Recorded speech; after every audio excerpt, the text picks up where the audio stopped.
The Democrats choose as their candidate New York Governor Franklin Delano Roosevelt.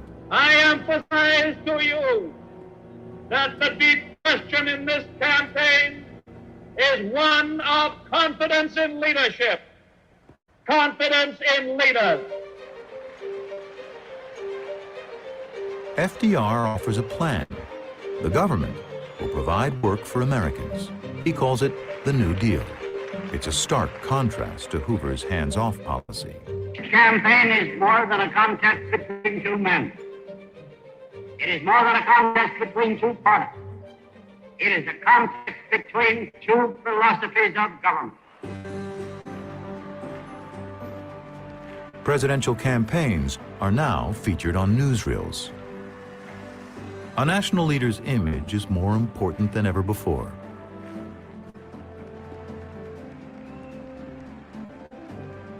Roosevelt appears to be an energetic candidate, but actually, he has something to hide.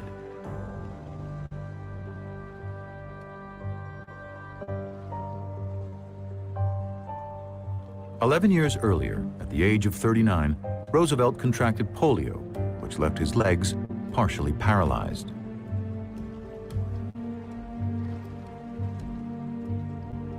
He fears people won't vote for him if they know the truth about his condition.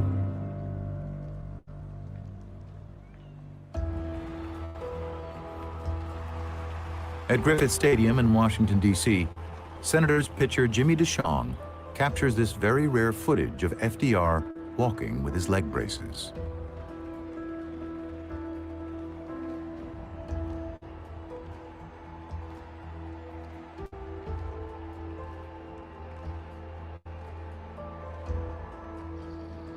Ultimately, FDR comes to an agreement with the press. No photos of him walking or getting in and out of cars. This footage shows the security detail signaling for the cameras to cut as FDR prepares to leave his car.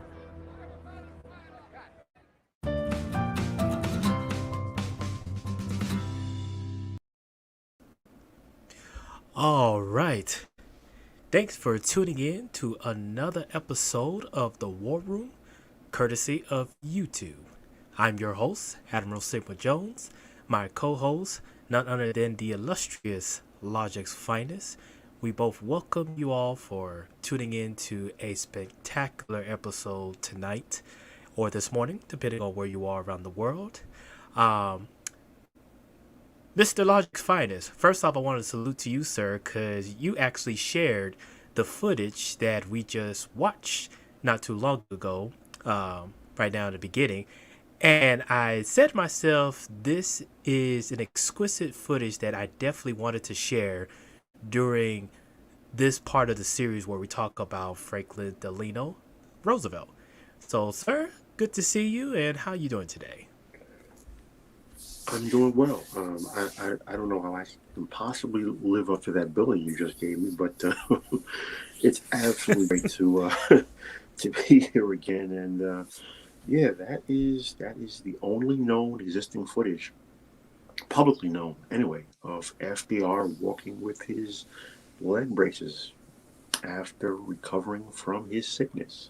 So who knows? Had medical technology been more advanced back then? Who knows? We don't know. What we do know, there was no internet back then, no social media, and the press, the press worked with politicians. And who knows? Maybe FDR was right. Maybe people would not have voted for him knowing that he was had difficulty walking. Who knows? Mostly wheelchair bound, but there it is.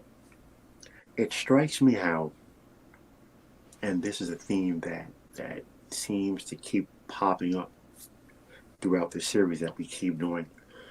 No matter the challenges and the roadblocks that the men who we have spoken about so far, no matter the challenges or the roadblocks that have been put before them, they push through, they persevere.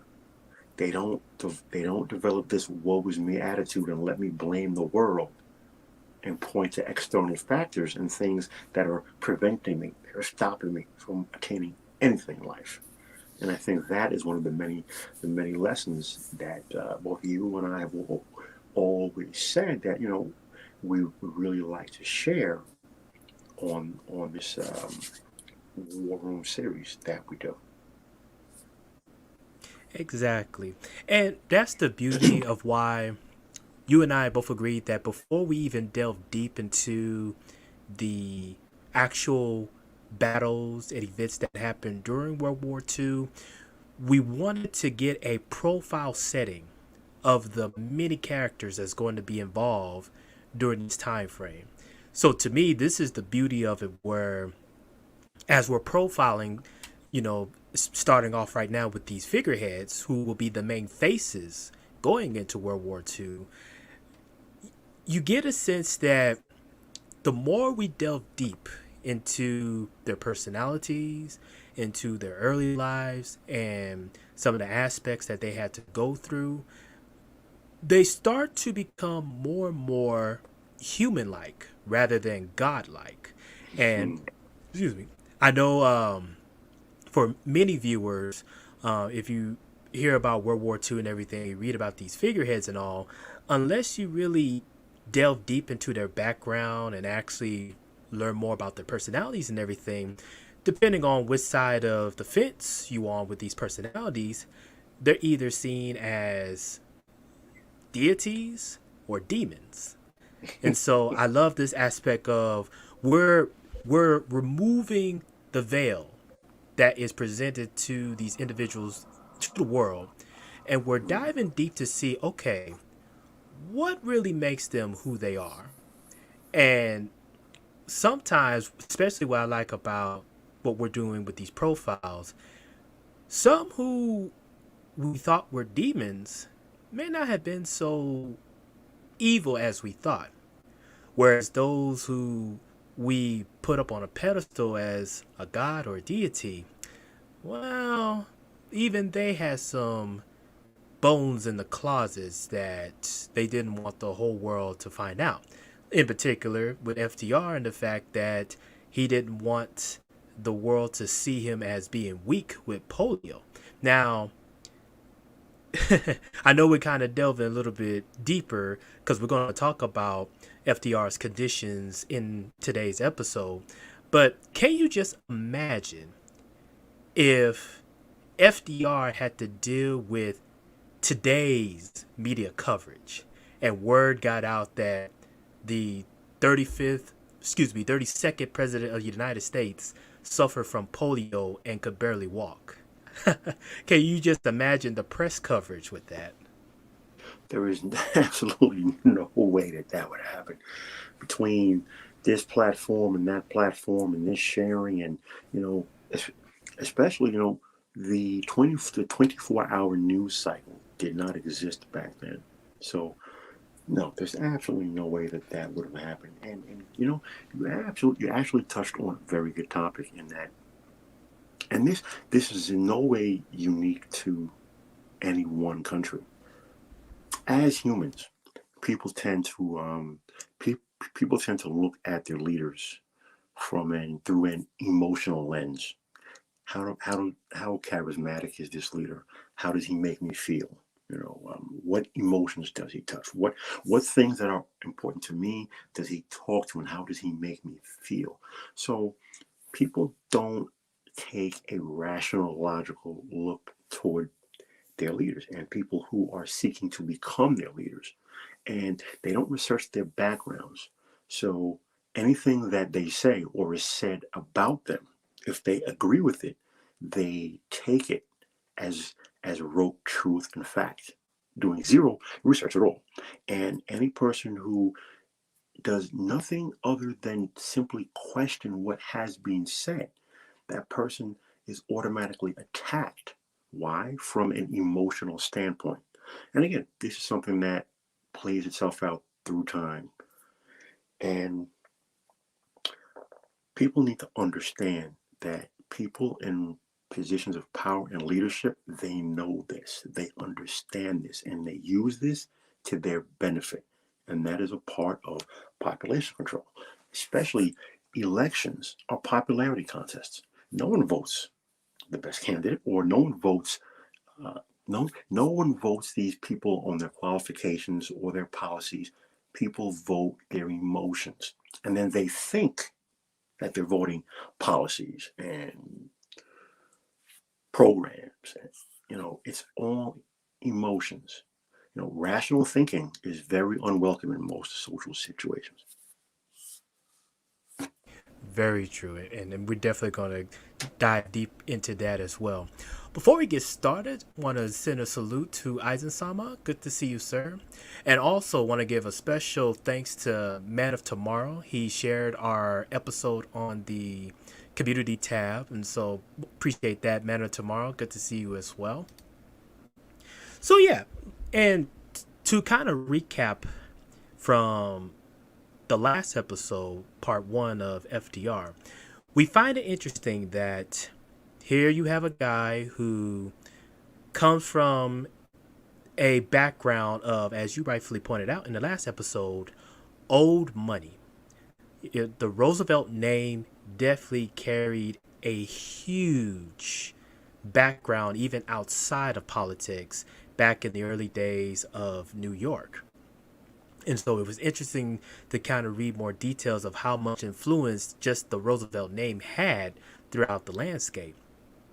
And then we look at some of the aspects with FDR that for much of his childhood, despite the fact that, he had a father that was pretty much up in age, so he treated him more like a grandparent than an actual parent. And of course, you have the doting mother who wanted to make sure, being that FDR was her first child, wanted to make sure that, he's well taken care of and he's paid attention to and everything. What I find most interesting is that when he got to grade school and especially high school, because he was isolated from, you could say, early development, as far as dealing with his peers and dealing with other children around his age, you can already see that from relating to other people, this whole moniker later on that we hear about FDR being, the people's champion, you could say, he he was definitely worlds apart from even people who came from wealthy standpoints. And even when you read about his development into college, and even as we're going to learn more about his recent stint with the law firm, you could just tell that FDR definitely did not see average with the common man, and let alone the fact that he's a distant relative of Teddy Roosevelt, who, as we just read in the last episode, pretty much became his mentor and influencer when it came to politics, and helped to kind of lay the groundwork for him to take the necessary steps to eventually become the 32nd president of the United States. So even in this case with FDR, as much as there's some aspects of his personality that's somewhat known to the world, there's quite a few things we're uncovering that is definitely hidden from the rest of the world unless you literally do the research. And I'm not just saying surface level, like you literally dive into the books, you read the references and the footnotes, people who have talked to or conversed with FDR and others like him, so they can share those firsthand knowledge of what these people really were behind the scenes. Well, yeah. Well, first off, people don't read.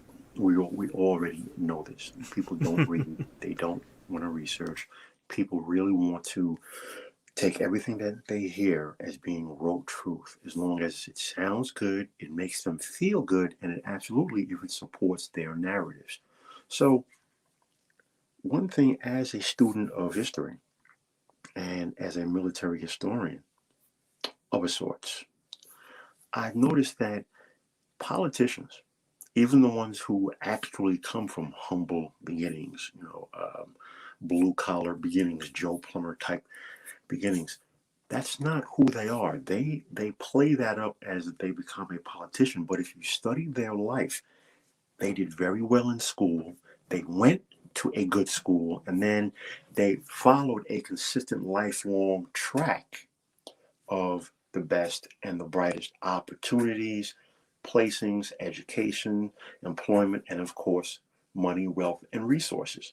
So they love to play that I'm the average guy and I know what it is to be a regular guy and I work a 9 to 5. Well, yeah, sure. Working at a gas station when you're 13 or you're 15 or you're 14 or you're 15, that does not make you a regular guy. But I digress. Yes, indeed. And salute to Little Rock, Masculinity, and JJ Wilson. Good to see you guys as well. So yeah, that's unfortunately, some would say it's human nature, but in my opinion, it's just lazy human nature. The fact that, excuse me, all this information is available for people to go out and do their own research, yet the average person would rather someone else tell them this information or that information rather than they deciding for themselves, let me go read up more about this information. Let me see if what they're saying lines up with what I'm hearing. And so it's unfortunate that this is one of the reasons why the old saying history repeats itself.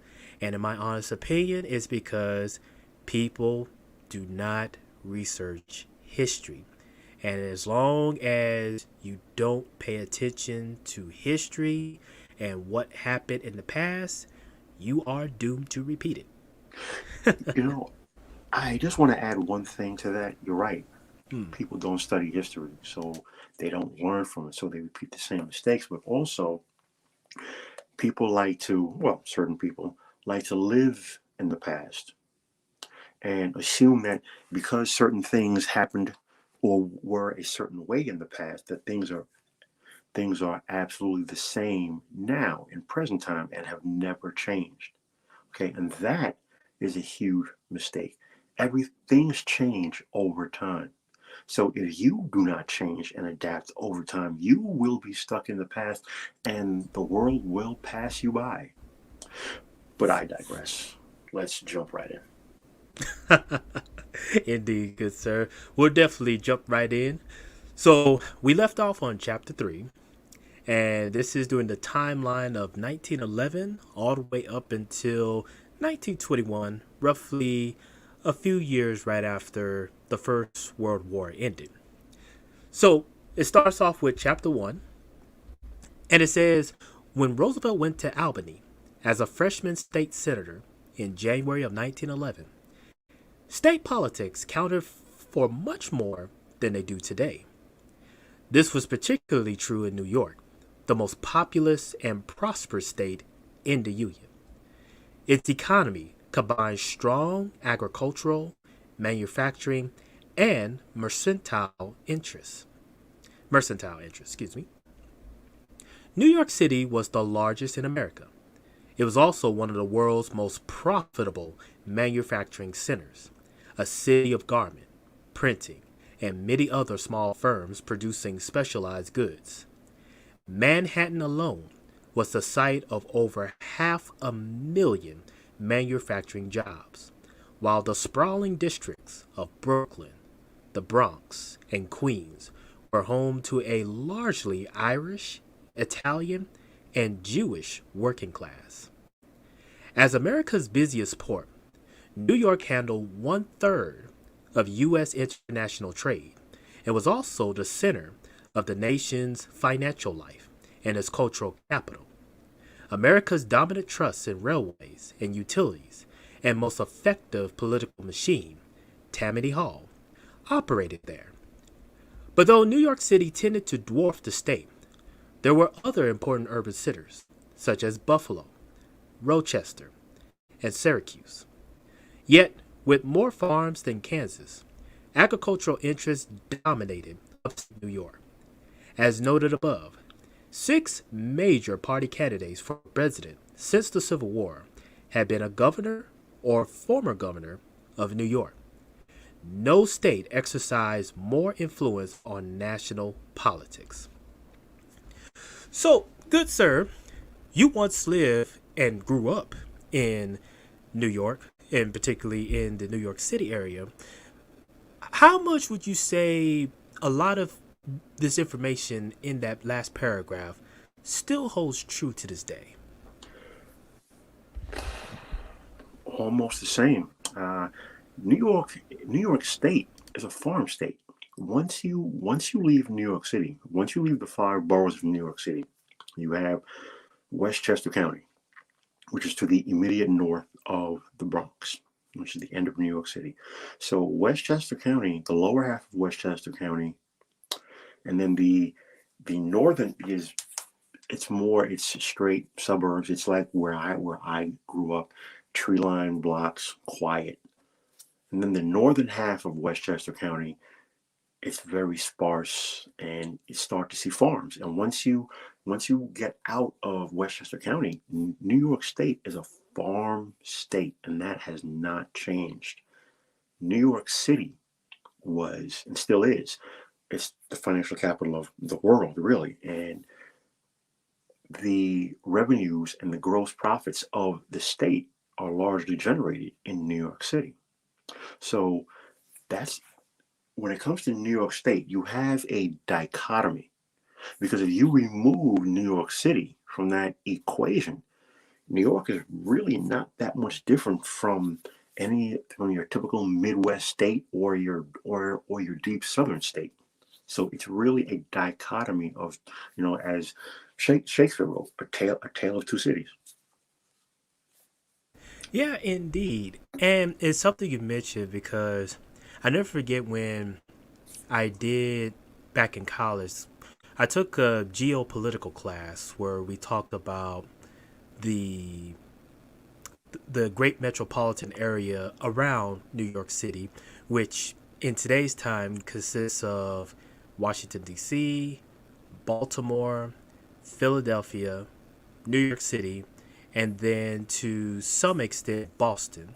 Mhm. And how essentially they said if you were to combine all of those cities in that area, roughly a third of America's population is all centered around that one area. So it's interesting how you pointed out that if you were to remove New York City, New York itself is essentially just a regular farming type of state. So, like you said, it'd be no different than any southern state or at best a midwestern state like, say, Iowa or Nebraska, state that does a lot of farming. And so it's interesting that you pointed out that it's a huge difference in dichotomy where once you leave the boundaries of New York City, the rest of the state is pretty much just an agricultural type of state.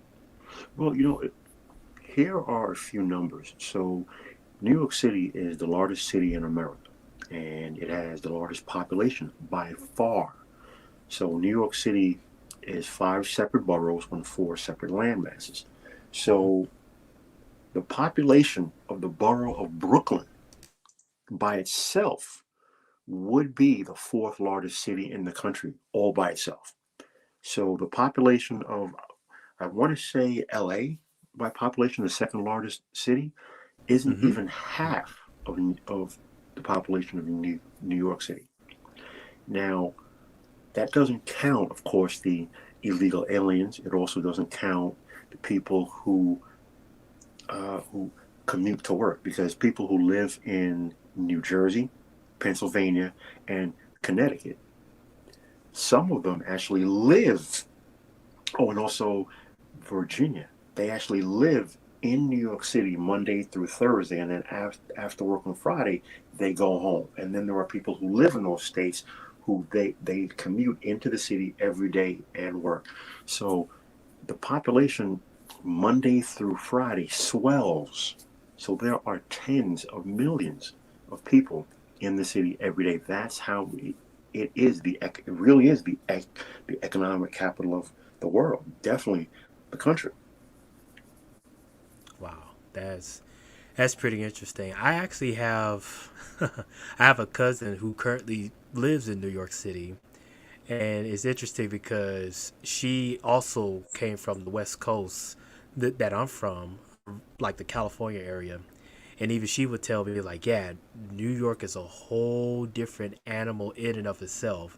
She thought L.A., being the size that it was, it's a pretty busy city, but she said there's no comparison when it comes to NYC. So it's interesting hearing your account, her account, and even some others who have been there. It's definitely, I think it's definitely a city to where push come to shove. If something were to happen to New York City where it just completely shut down, you can rest assured it's going to have major ripple effects on the rest of the country.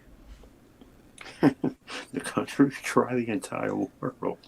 We saw we saw what happened. Well, let me back up. Those of us from the financial sector saw what happened during the 4 days after 9/11 when Wall Street was shut down, when the New York Stock Exchange was shut down. Major global ripple effect. So what amuses me is people who have never even been to New York, and yet they speak as if they are experts and have all these facts and all this wisdom, and have never even been to New York. And what also amuses me are those people who say that they would never go there. They would never want to deal with everything that's there. There is a reason for the old saying, if you could make it here, you could make it anywhere. Mm-hmm. There is a reason why New York is the way it is. It is a different mindset. It is a different lifestyle. Everything is different. It's different. So unless you were born there, grew up there, raised there, you don't understand what it is. You may think you don't, but you don't. Yeah. Well, I'm definitely in that category until I visit there someday. And it's very true. I'm definitely have plans to visit New York City. I do not have any clue of what life is like there. So I'll just be one where I'll just live through people's stories as far as what New York City is like. All right. So the next paragraph says, this was Roosevelt's first taste of political power, and his use of it was revealing. His approach was bold, high-spirited, dramatic, but essentially conservative. On arrival in Albany, he spurned his father's old friends, Cleveland Democrats from the 1890s. The new Democratic governor, John A. Dix, was a dull and unimaginative manufacturer.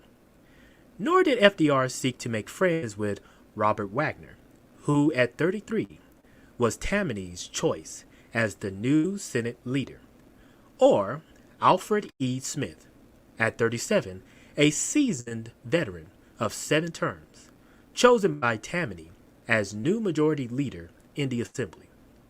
Both Smith and Wagner were to play crucial roles in American politics and in Roosevelt's own career. Eventually, he outshone them, but at this stage, he was still finding his way. Yet his victory in 1910 had already revealed the central fact of FDR's political career. He was a great vote winner. The big corporations, Standard Oil, pulp, and water power producers, the railways, the insurance institutions, the gas companies, and the New York traction interests, among them, had control of the state's services and regulatory bodies. They were powerful opponents of reform. Moreover, the Republican political machine, run by Thomas C. Piatt, usually kept control of New York. Tammany could not win control of the whole state, as it had just done, without the support of reform Democrats from upstate like FDR. So, he immediately embarked upon the kind of turbulent, high profile political battle his cousin, Theodore Roosevelt, loved. So, it's interesting as we're going to dive deeper into the early political years of FDR that they mention the names Robert Wagner and Alfred E. Smith.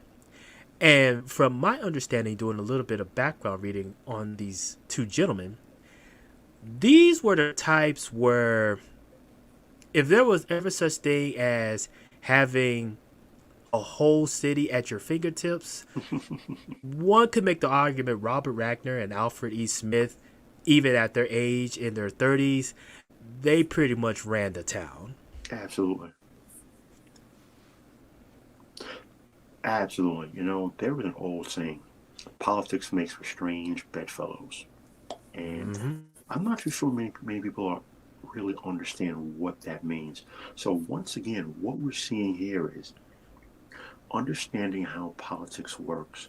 And that means getting in bed with people, rather, let me walk that back. It means dealing with people and working with people who may be diametrically opposed to your goals and efforts, yet you find ways to work with these people in order to get things done. You set aside your emotions. You recognize and understand the larger picture and the long-term goal that you're hoping to attain, and you find ways to work with these people. So it's all fine, well and good, you know, to take an emotional stance. Emotions feel good. However, you know, that's a fantasy for children. Adults understand that you have to work with people and you have to find ways to work with people. And that is something that is sorely lacking in many circles. And yet again, here we see someone who understands how to work with people who may be diametrically opposed to your goals and your philosophies. And that's how politics works. And that's how statecraft works. Yep, absolutely. And not to jump the gun a little bit in the series, but just to kind of throw an example of what you're talking about. Later on in FDR's presidential terms, the man has such good people skills and know how to work with people who may not share the same beliefs and philosophy as he did, but yet he understood they have special skills to get the job done. This man chose a Republican by the name of Frank Knox to be the head of the U.S. Naval Department. And Frank Knox did not share a lot of the same beliefs as FDR when it came down to politics, but when it came down to actual military strategies and tactics, FDR truly believed that Frank Knox was the man for the job. So despite, so to speak, being on separate ends of the political realm, FDR is like, Frank Knox is the man for the job. And You know, I'm sorry. Go ahead. oh, no, go right ahead. I want to share a quick lesson that I learned in my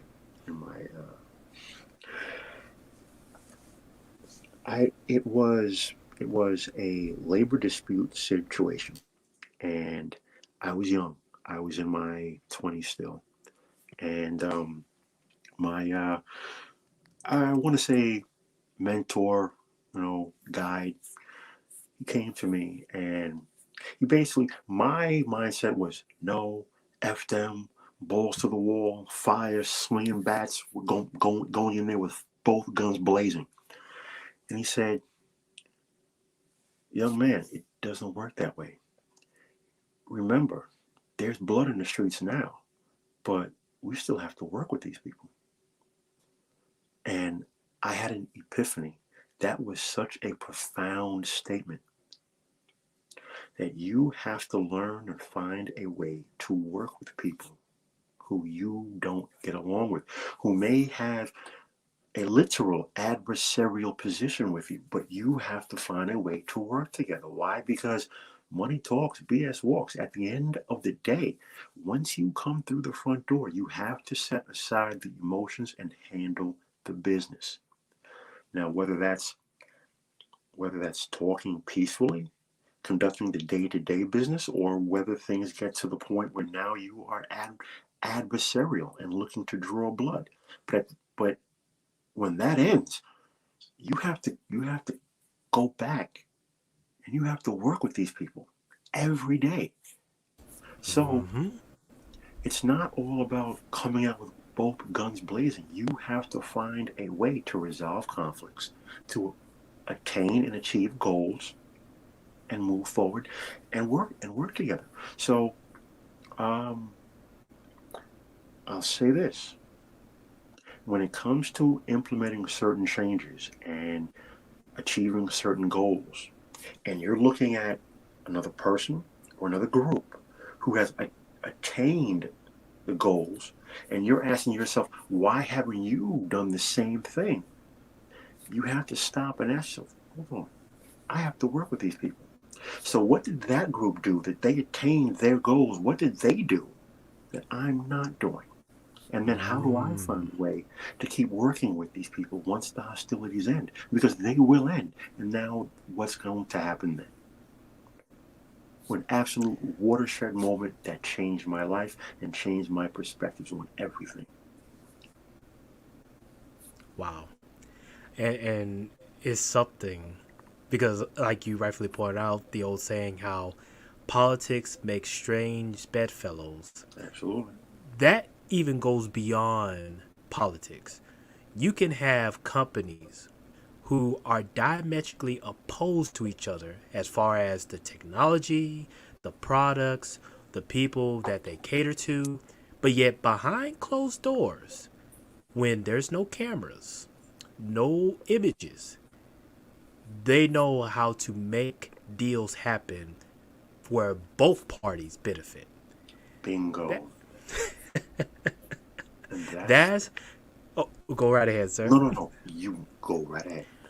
I was gonna say that's one of the reasons why I laugh when I see a lot of folks get so caught up emotionally when it comes to politics, and especially American politics where it is such emotionally driven. You will have people who will blindly follow some leader or some group just because they heard this or they heard that. But yet, number one, they don't follow the money. And then number two, they don't watch the private life of these political people that they claim to follow. Because when you watch them closely, and you study their behavior, you don't listen to what they're saying, you just watch their behavior. Yep. All of a sudden, you'll start to see that, hey, this really has nothing to do with politics. This is all about making deals behind the scenes. You know, sometimes sometimes you surprise me for a man so young to understand that. Because let me explain something to you. Well, not to you, to the listeners. When it comes to politics, especially in America, and you see a political race, and there are two politicians, and they're running for the same position. One's a Republican, and one's a Democrat, because it's America, right? So when they attack, each other's policies, that's business. They don't mean a word of that. That's for you. That's all political theater. They're they're probably in back rooms smoking cigars, laughing it up, making deals. That's public theater. When they attack each other personally, that's personal. That's real. And if you notice, 9 out of 10 times, they're always attacking policies. They rarely attack each other personally. You have to understand that. It's political theater. It's smoke and mirrors. It's not real. But I digress. I really don't want to get too deep down the whole political thing. funny enough, since we're talking about a politician, but you know, don't want to go specifically down that rabbit hole too deeply. But yes, you couldn't have hit the nail any more firmly on the head. It's all about understanding how to resolve conflicts and how to work together to attain your goals and move forward. Because a Hmm. person or people or groups who attain things, they understand that. And groups that don't understand that, and all they want to do is yell and scream and be emotional, they achieve nothing. And yet wonder why they consistently achieve nothing. As as someone famously said, the definition of insanity is doing the same thing repeatedly, yet expecting a different result. Indeed, indeed. And salute to some of the newcomers that just came through. Good to see you all. But yeah, let's dive right into more of this political life of FDR. So next it says, there was sound reason for doing this. FDR was only the second Democrat elected from his district since 1854. His victory alerted Lewis Howey, soon to become his closest friend, but for the moment, simply an objective journalist. A perfectly hopeless fight, Howey said in wonder, yet Roosevelt won it. Still, he could not immediately expect to make a mark.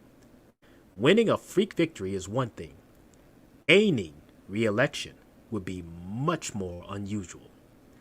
As Howey explained, a new senator in Albany is of an importance somewhere between a janitor and a committee clerk. So, if FDR wished to go any further in politics, he would have to make a bigger reputation in 2 years than the average state senator achieved in 2 decades. If he kept his head down, hanging on for re-election, he would probably lose. So, he decided to take on Tammany and try to make his name that way. It showed that Roosevelt was already a shrewd political operator. The publicity will only add to the power of his famous name, and he loved a good political scrap. The issue on which he fought simply fell into his lap. New York lagged behind more progressive states in not yet having direct election of U.S. senators. So, the most important task facing the new Democratic majority was electing a successor to the retiring Republican Chauncey M. Depew.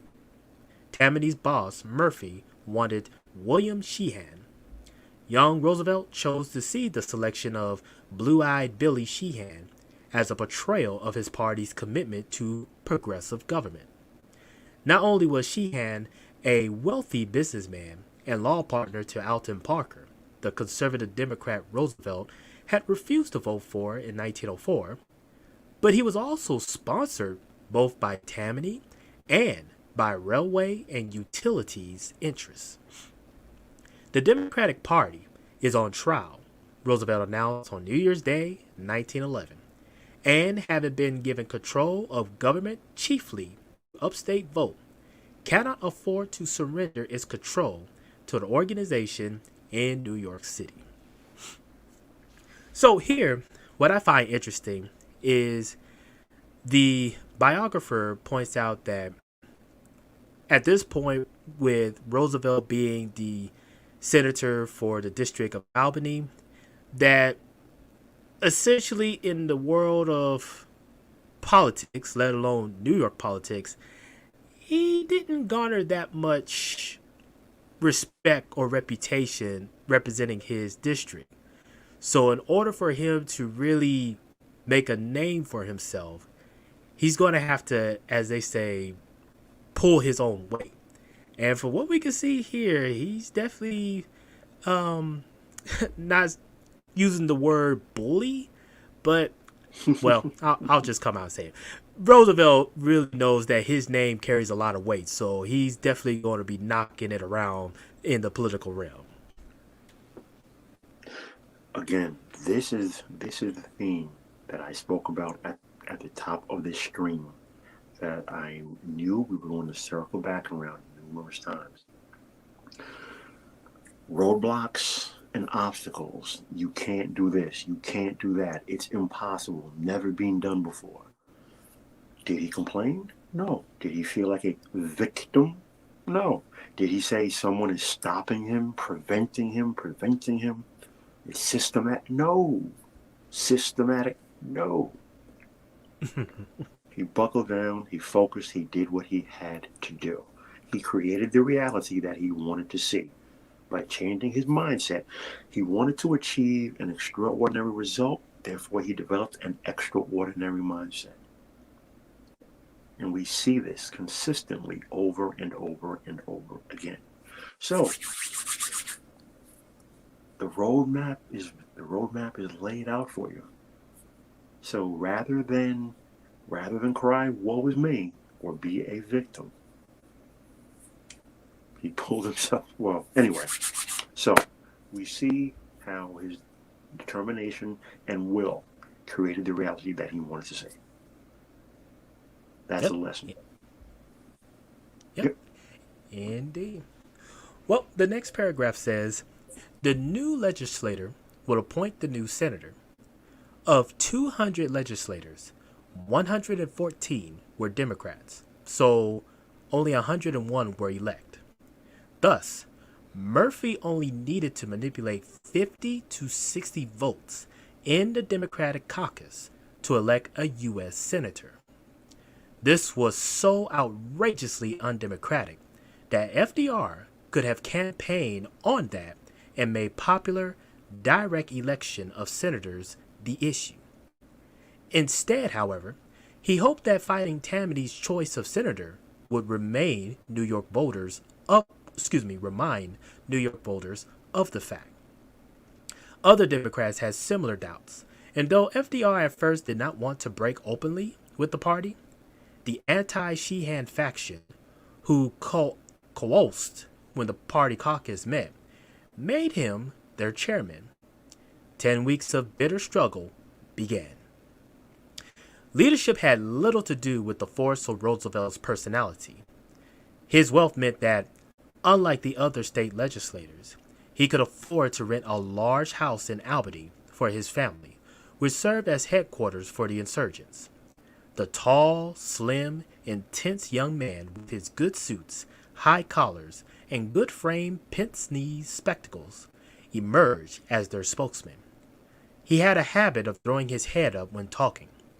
Later, as president during the New Deal, this became a gesture of courage and self-confidence. But in the early days of his career, it made him seem to be looking down his nose.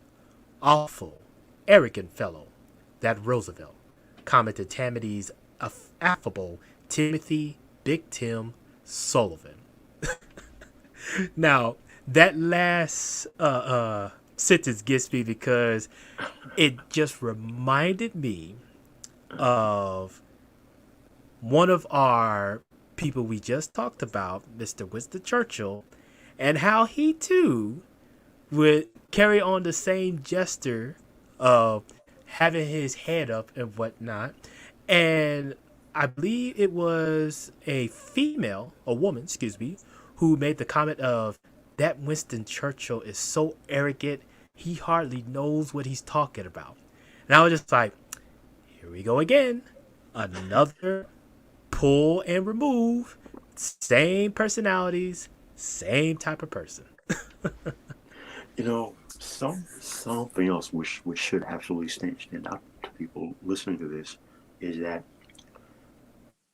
FDR did not limit himself. He did not think small. He didn't say, I don't want to bite off more than I can chew. He didn't say, let me stick to this little piece here that I know about. Let me just do what I think I can. He thought big. He envisioned big. And he pursued big. He thought out of the box and used his determination, his willpower, and his intelligence and proper planning and forethought to create the reality that he wanted to, without emotion. if you want extraordinary results, you have to develop an extraordinary mindset. Yep, indeed. And to me, my whole belief is if you want to create the reality, it first has to start within the mind. Whatever you create in the mind, as you cultivate it, eventually it lines up with reality. So that's why it's the old saying, be careful what you wish for and be careful what you think. The first law of the seven Hermetic principles, Hmm. the law of mentalism. All is mental because mental is supreme. Supreme. Yes, sir. Yes, sir. And believe me, FDR and those around him knew that type of principle. Hard to believe it, but they definitely have. I'm not going to go too deep down the rabbit hole, but let's just say they are well aware of esoteric thinking. And I'll just leave it there for tonight. No, no, no. You know what? We won't go very deep, but we will most certainly touch on that. When you Hmm. develop an extraordinary mindset, you change your energy and your vibration. People gravitate towards that.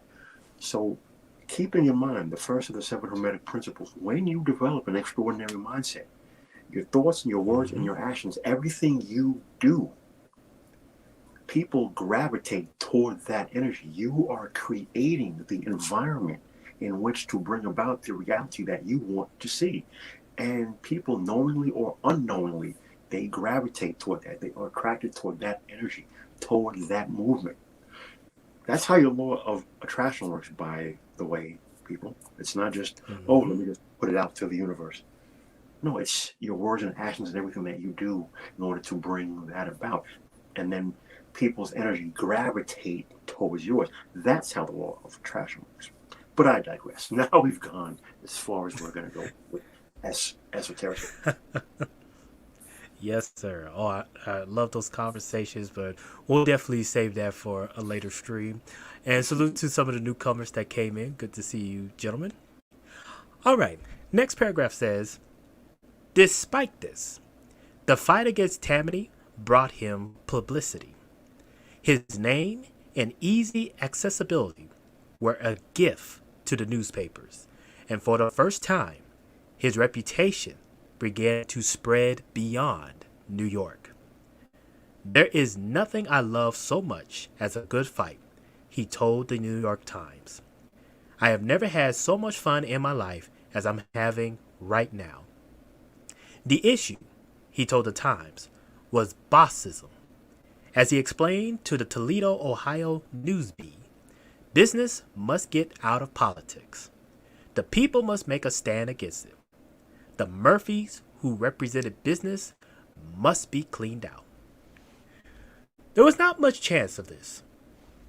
Excuse me. Murphy was far too powerful.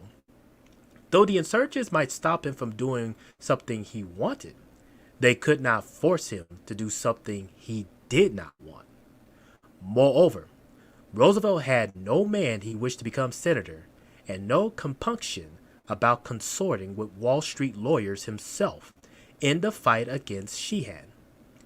His first law firm, he defended some of America's biggest corporations in antitrust suits, while he had just become partner in another such firm, Emmett and Marvin. All Wall Street is not bad, he explained privately, as a residence here for 4 years has shown me. This was a forecast of his future ambivalence towards financial power.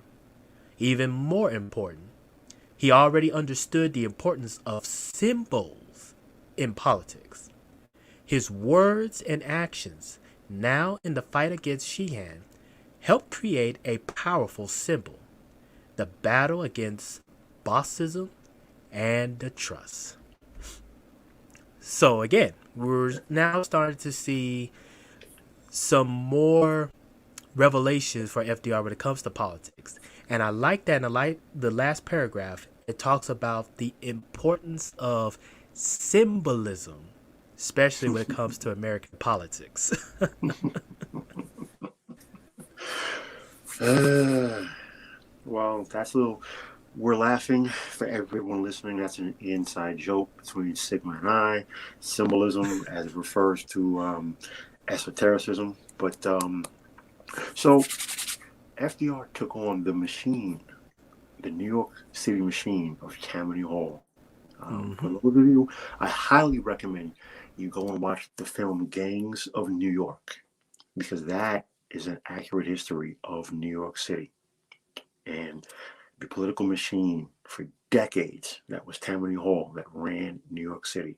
And FDR took them on directly. Again, he understood. He understood in order to achieve his goals and what he wanted to do, he had to think big. He had to plan big and act big. And he understood the importance of symbolism because people are emotional. It doesn't matter that he was a better candidate or if he had better policies or better plans, um, better logistics or better partners. None of that matters. People vote their emotions. And then they like to think that they're voting policies and they're voting this plan and what he said. That's that's a crock of nonsense. That's what people tell themselves to sleep better at night. People vote Hmm. their emotions. And so symbols are very powerful because on one level, keeping it on the physical level, symbols allow people to attach a message to that symbol. That's why symbols are powerful on a physical level. We're going to stay Hmm. away from the other levels, but Roosevelt understood the power of symbolism. Yep. And later on in the series, as we start to get more deeper into these political fearheads, keep in mind the importance of symbolism as far as what these figureheads will be using, as well as those associated with them will be using to get the masses to think certain ways about them. And you will be surprised, besides having good skills in speaking to the public, like FDR, Hitler, Mussolini, Churchill, and even Stalin, the symbolism that they will be using throughout their campaigning really helps to solidify their messages, let alone helps to garner a lot of division amongst those who agree with them and those who disagree. And I find it funny that that same method of symbolism still plays on to this day. It's very powerful because you want you want you want the populace to divide themselves into two camps, for you and against you. Because Hmm. what you just said about the people who are for you and who are against you, they rally around and against your symbol. So now they have easily identified themselves to you. Okay? Hmm. So for everyone listening, symbolism is important and politicians understand that. People in positions of power and control, they understand population control and emotional manipulation. Yep. Everything, there was a rhyme and reason and purpose to everything that they do. It may seem like random chaos to you. With respect, it's because you don't understand. You think you do, and you're arguing in circles. And that, for one, personally amuses me because you're arguing in circles, not realizing that you are a human, you're the human embodiment of Pavlov and his experiment. You are exhibiting a pre-programmed response to a predetermined stimuli. But I digress. Indeed.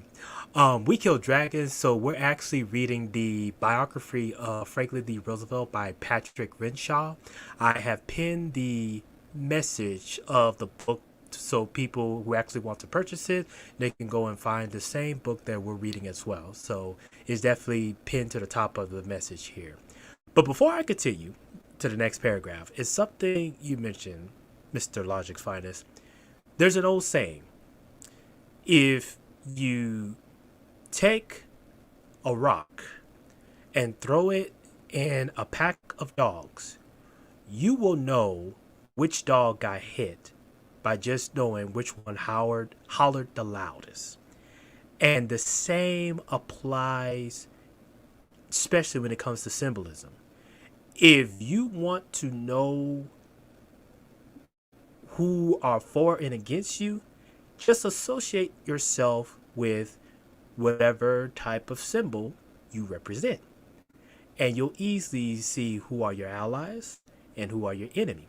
And just like you pointed out with Pavlov's experiment, a lot of folks don't realize that if you feel a certain way about symbols, and especially political symbols, they already got you.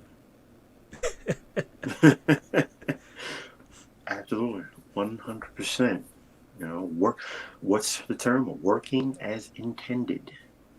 You know, that's why I sit back and I amuse myself at the vigorous debate that is had, but it's within a narrow, predetermined bandwidth, and you don't even realize this. You argue and fight and even draw blood, literally, but it's all been predetermined. You know, your rats chasing your tails through a maze. But I digress. Indeed, good sir, indeed.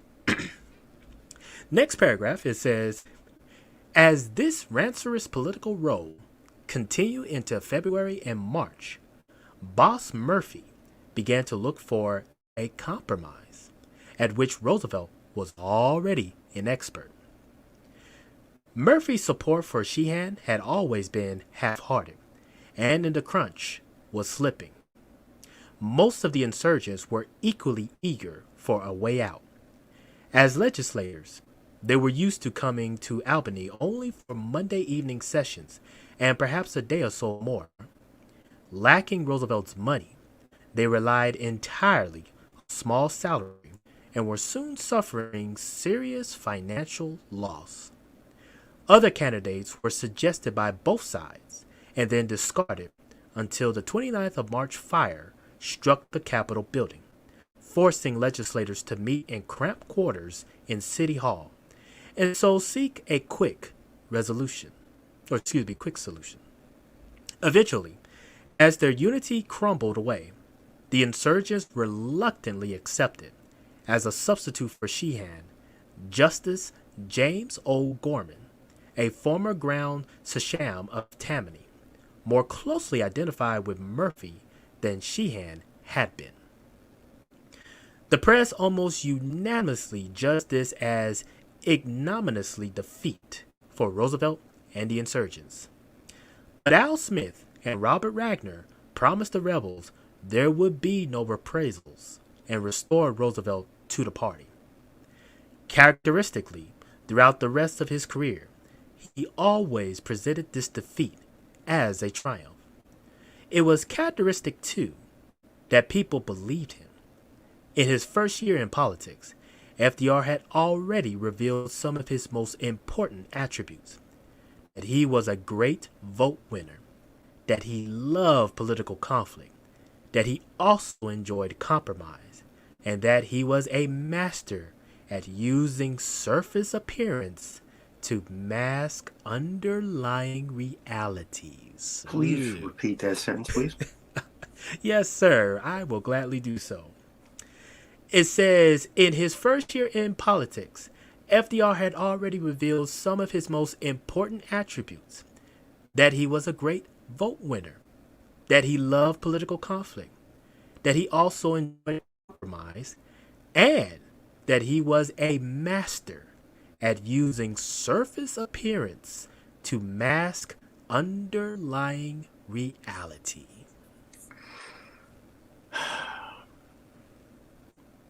Well, mentally speaking, that right there was a thermonuclear bomb that was just dropped. Yes. Because if you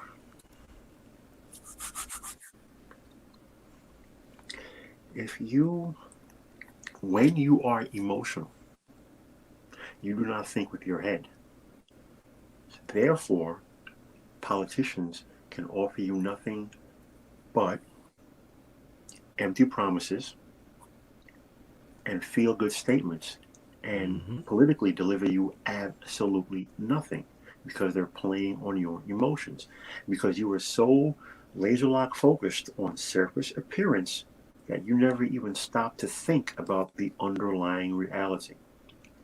And to compound this monumental lack of failure, this monumental failure of rational thinking, you then create your own false reality and point to that as a reason why you're in the situation that you are and that you do not receive the results that you want from politicians who keep offering you nothing but empty promises and smoke.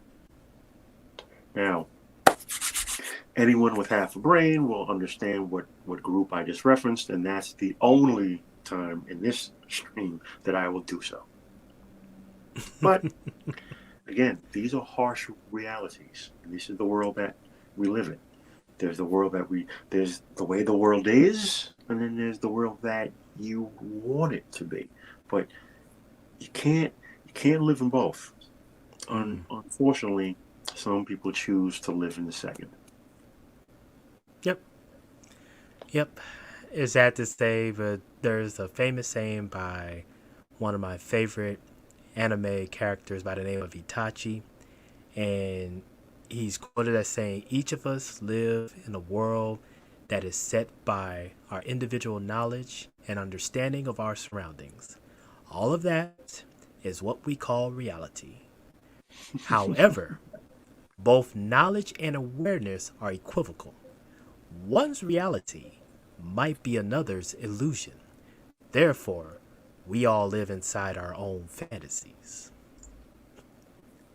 You know, one of my personal favorite books, The Art of War by General Sun Tzu, where he says, all battles are won and lost in the mind before they're ever fought.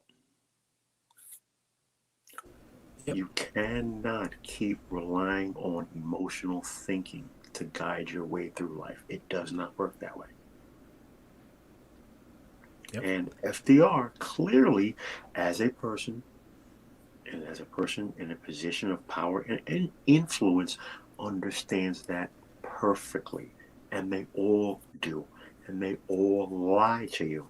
And people want to believe the lie. So they believe the lie. It is easier to fool a man than it is to convince him he has in fact been fooled. Especially when he's doing half the work for you. He wants to be fooled rather than told the actual harsh truth. Okay. Let us continue, because I can sense that we dive even more deeper. The audience will probably be like, what world are they in? Believe me, we're just neutral passengers. We just like viewing the world from neutral lens, and it's very comical how once you remove emotions out of everything, life is truly simple. It's just humans make it complicated with all of these emotions. Absolutely. All right. So to finish up that paragraph, it says, yet the real significance of the Sheehan episode was that it has shown the essentially cosmetic nature of most progressive reforms. Up to about 1911 to 1912, progressivism was still primarily concerned with political change aimed at ending political corruption. Soon, conflict about working conditions and welfare would seize the reform agenda and transform the nature of political power in the progressive period.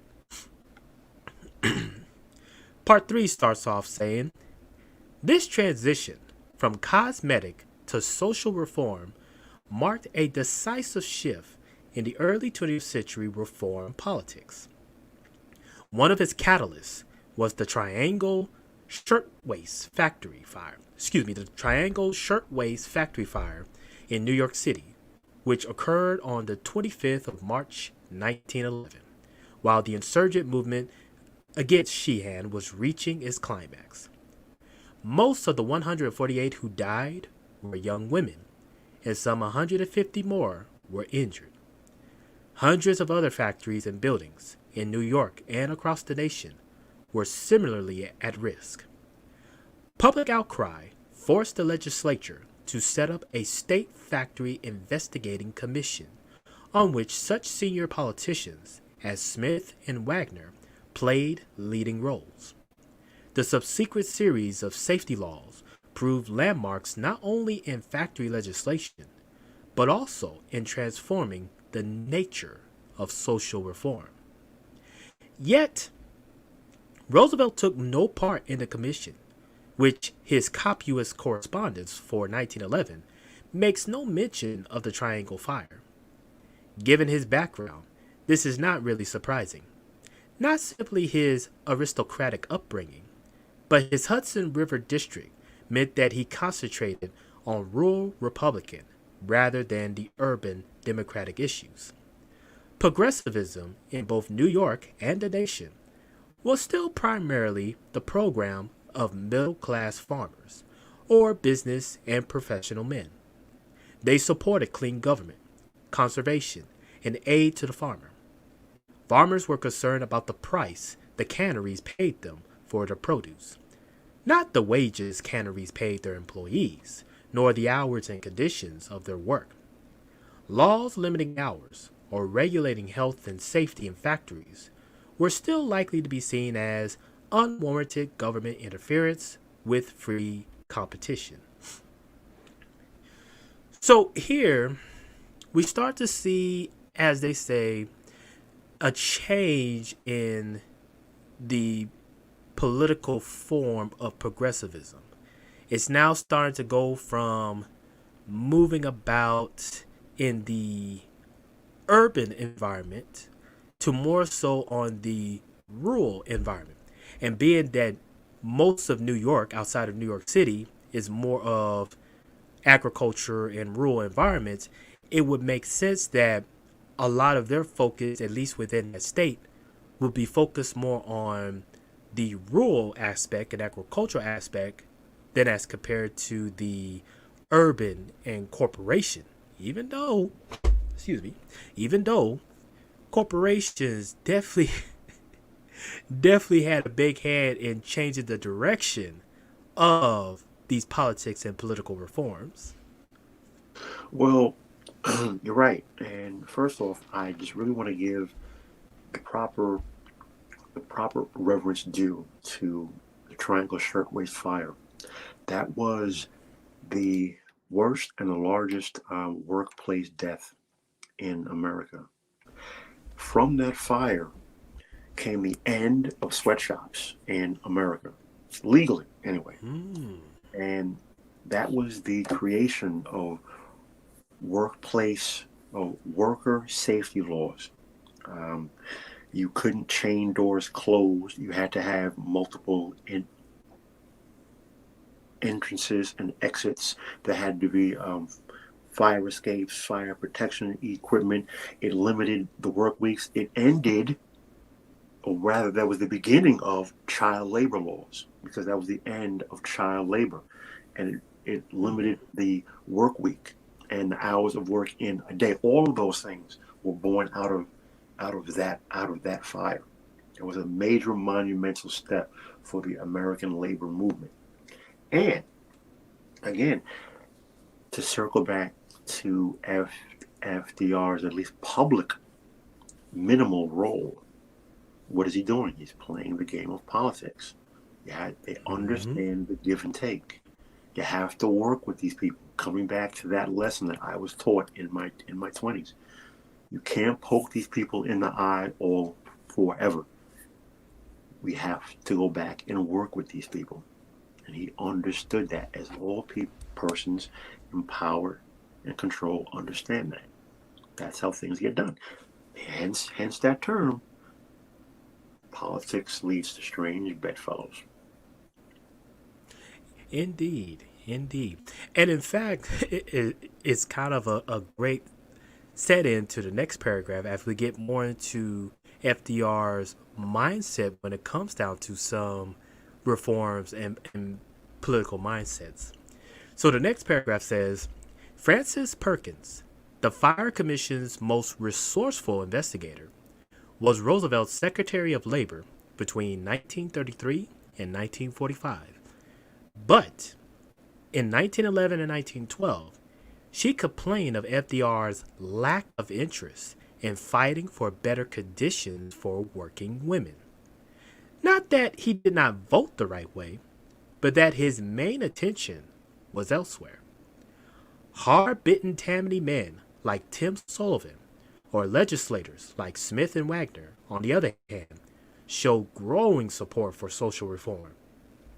Both Smith and Wagner were of recent immigrant origin, but neither had fully realized before the Triangle Fire Commission the aching hours of labor in dark lofts, the filth and stink of washrooms and toilets, the callous exploitation of child labor, as Logic Finest just pointed out. Perkins, investigating for the commission, took Smith to see thousands of women, pale and exhausted, coming off of low-hour night shifts. In another factory, she made Wagner crawl through a tiny hole in the wall, marked fire escape, to the step ladder covered in ice, which ended 12 feet above the ground. She got both politicians up at dawn to watch 6- and 7-year-old children snipping beans and shelling peas at a cannery.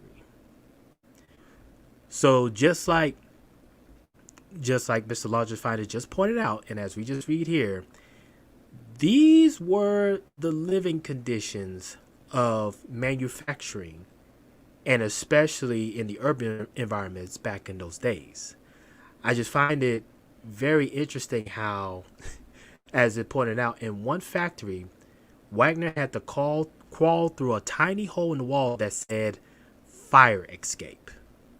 Now, my thing is this. We have some demographics that complain about some of the working conditions today. Yet, I don't think they will ever compare to the working conditions that happened back in these times.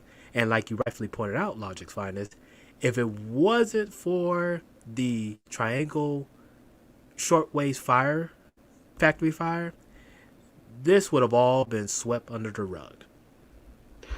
The reason that those people died, the fire doors were literally chained shut. It was routine for people to work 12-hour days, 16-hour days. Routine. To work 6 days a week. Routine. People in some places, they would literally lock them in. They would chain the doors. You literally couldn't leave until it was lunchtime when they let you leave. These were the conditions that women and children worked under, and some men worked under. Okay, so these are literal. This is when that term sweatshop. That's where that term comes from. Well, that's where the term originated from, but in use in America, that's where the situation came from. So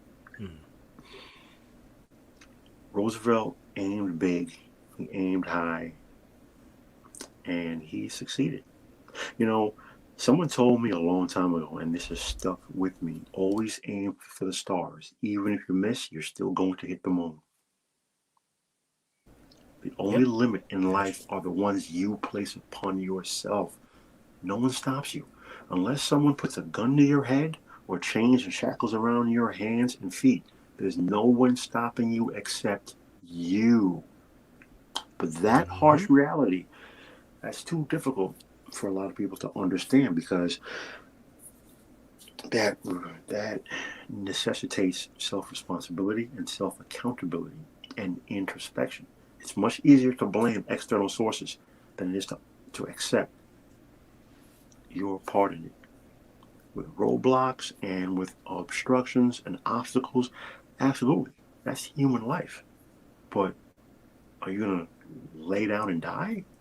Or are you going to either get busy living or get busy dying? Yep, indeed. Well, the next paragraph says, neither Smith nor Wagner ever forgot that lesson. Their alliance in the New York Assembly was critically important to progressive reform. Wagner was a German immigrant from a Manhattan neighborhood similar to Smith's, who managed to put himself through law school at night. They roomed together and taught each other. Smith, who had grown up in the Fulton fish market, self-made and self-taught, became unmatched master of the details of lawmaking and New York's outstanding reform governor. No other New York politician came near him in his command. Yet, Wagner became the most effective U.S. senator of his generation, author of the landmark 1935 Wagner Labor Relations Act, Social Security, and much other reform legislation. By 1912, Perkins herself knew that even Boss Murphy supported factory reform when he saw how many votes Tammany gained from a law limiting women to 54 hours work a week. The important point for Murphy was that these votes were likely to last for life. A decisive political realignment was taking place, of which Roosevelt himself was at first completely unaware. He was still the kind of progressive his voters wanted him to be, but he came to realize that his Tammany colleagues were not everything progressive propaganda painted them as being. They were not simply a corrupt group, cynically using politics for graft, and plunder. Partisan politics were important. Favors and services were still traded for votes. Let me read that one more time. Partisan politics were important. Favors and services were still traded for votes. When you fail to study history, you are doomed to repeat its mistakes. Since people don't study history, they're doomed to repeat the mistakes. Every 4 years, people come up with the same arguments and have the same vigorous discussions back and forth, back and forth.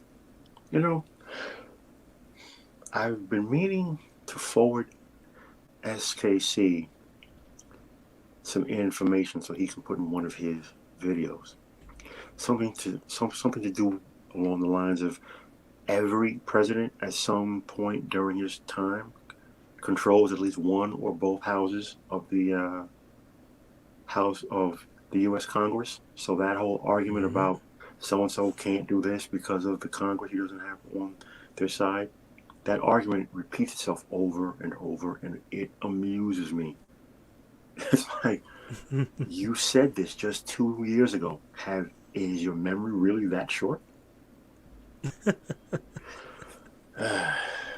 SKC, if you're listening, paging SKC, we will definitely be reaching out to you behind the scenes. But yes, yeah, because I have been meaning to send some information for him to put together in a certain way, because when I say it, it doesn't seem to have the same effects. I don't present these things with the same level of humor, and SKC is a master at that.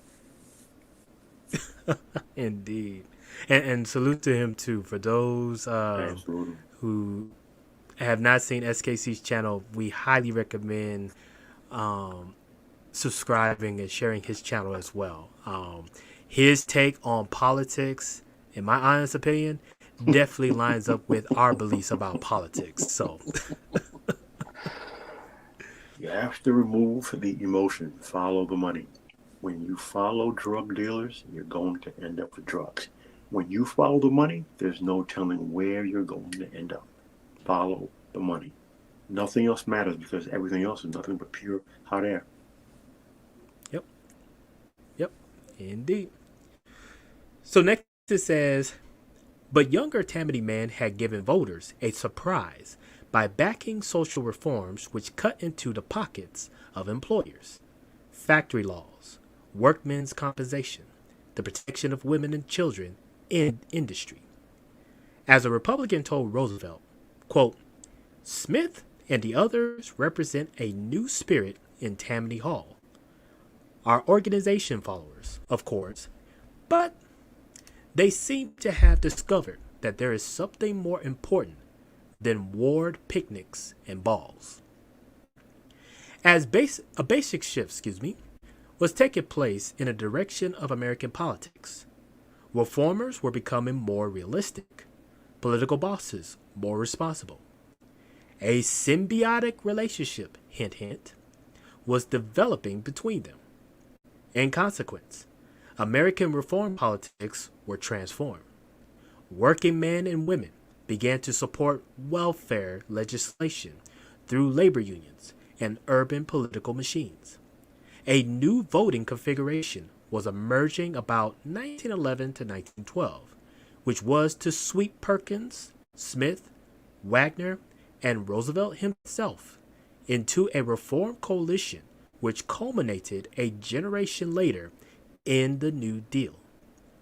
Machine politicians backed social reform because, well, it won votes.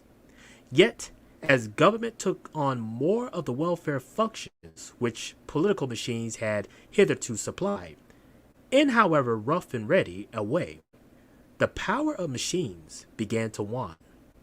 The working class vote, however, became a bargaining reality which transformed the machines, urban liberalism, government welfare provisions, indeed the whole of American politics. Roosevelt was the greatest beneficiary of this change, but only came to appreciate what had happened much later.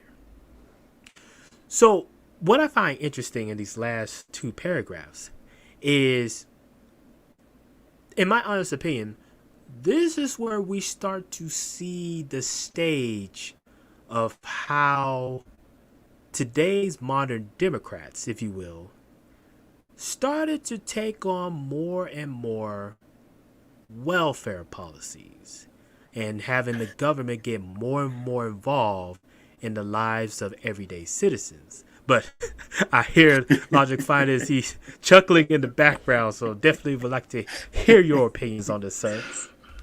There's something that people should be taking note from what we're reading in this article.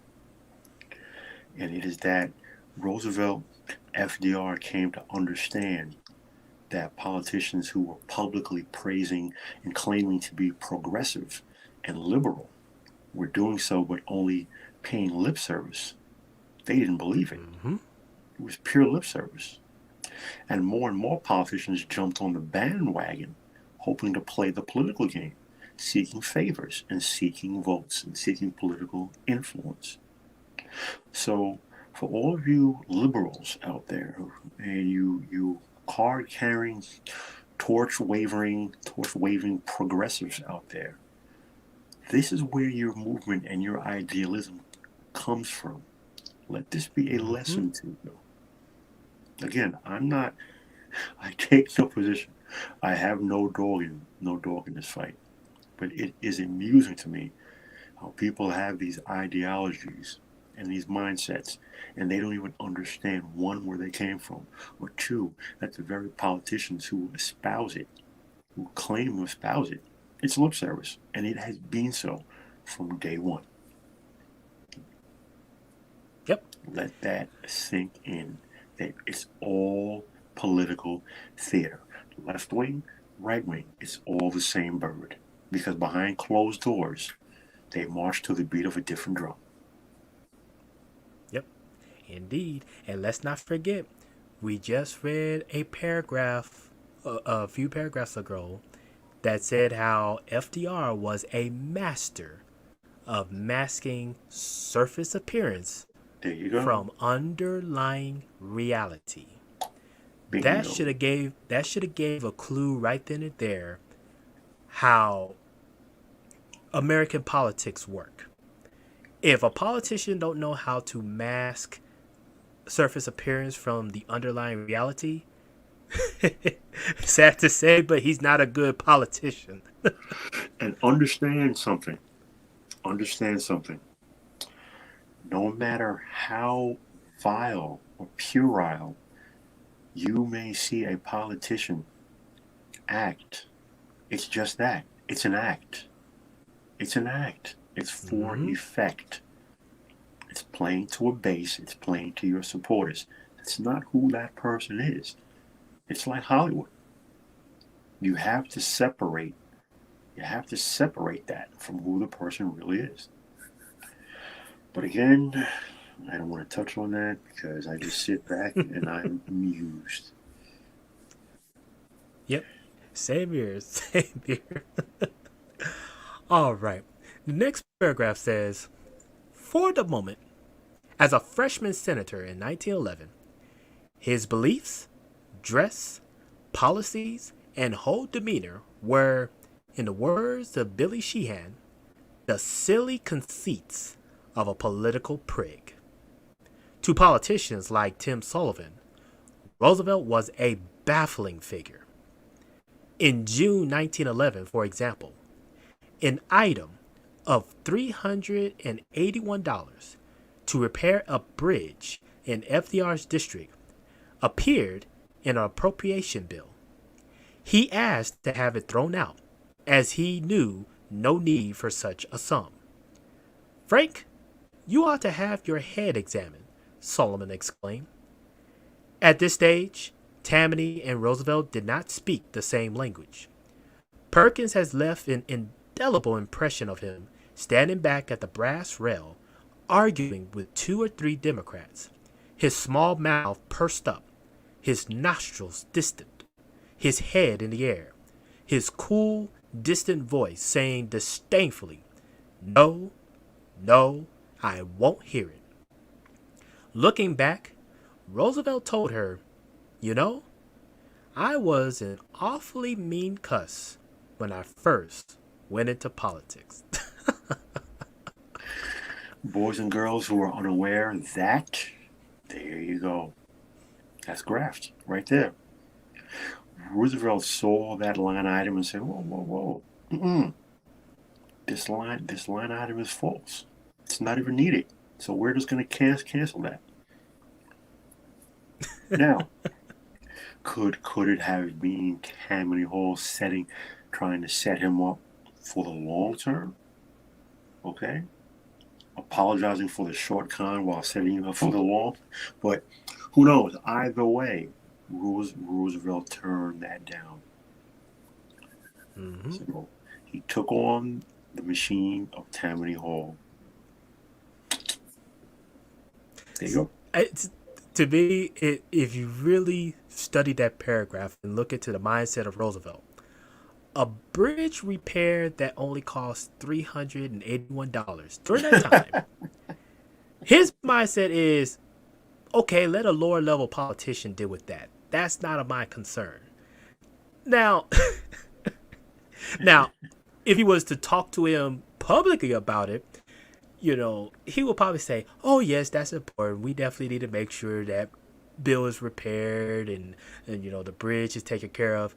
But I'm pretty sure if you talk to the real FDR behind closed doors, that just kind of gave you a glimpse of how he truly feels about common issues that he really doesn't too much care about. Interesting perspective. Sad to say, you'll have some people who will look at that and be like, okay, $381 just to repair a bridge?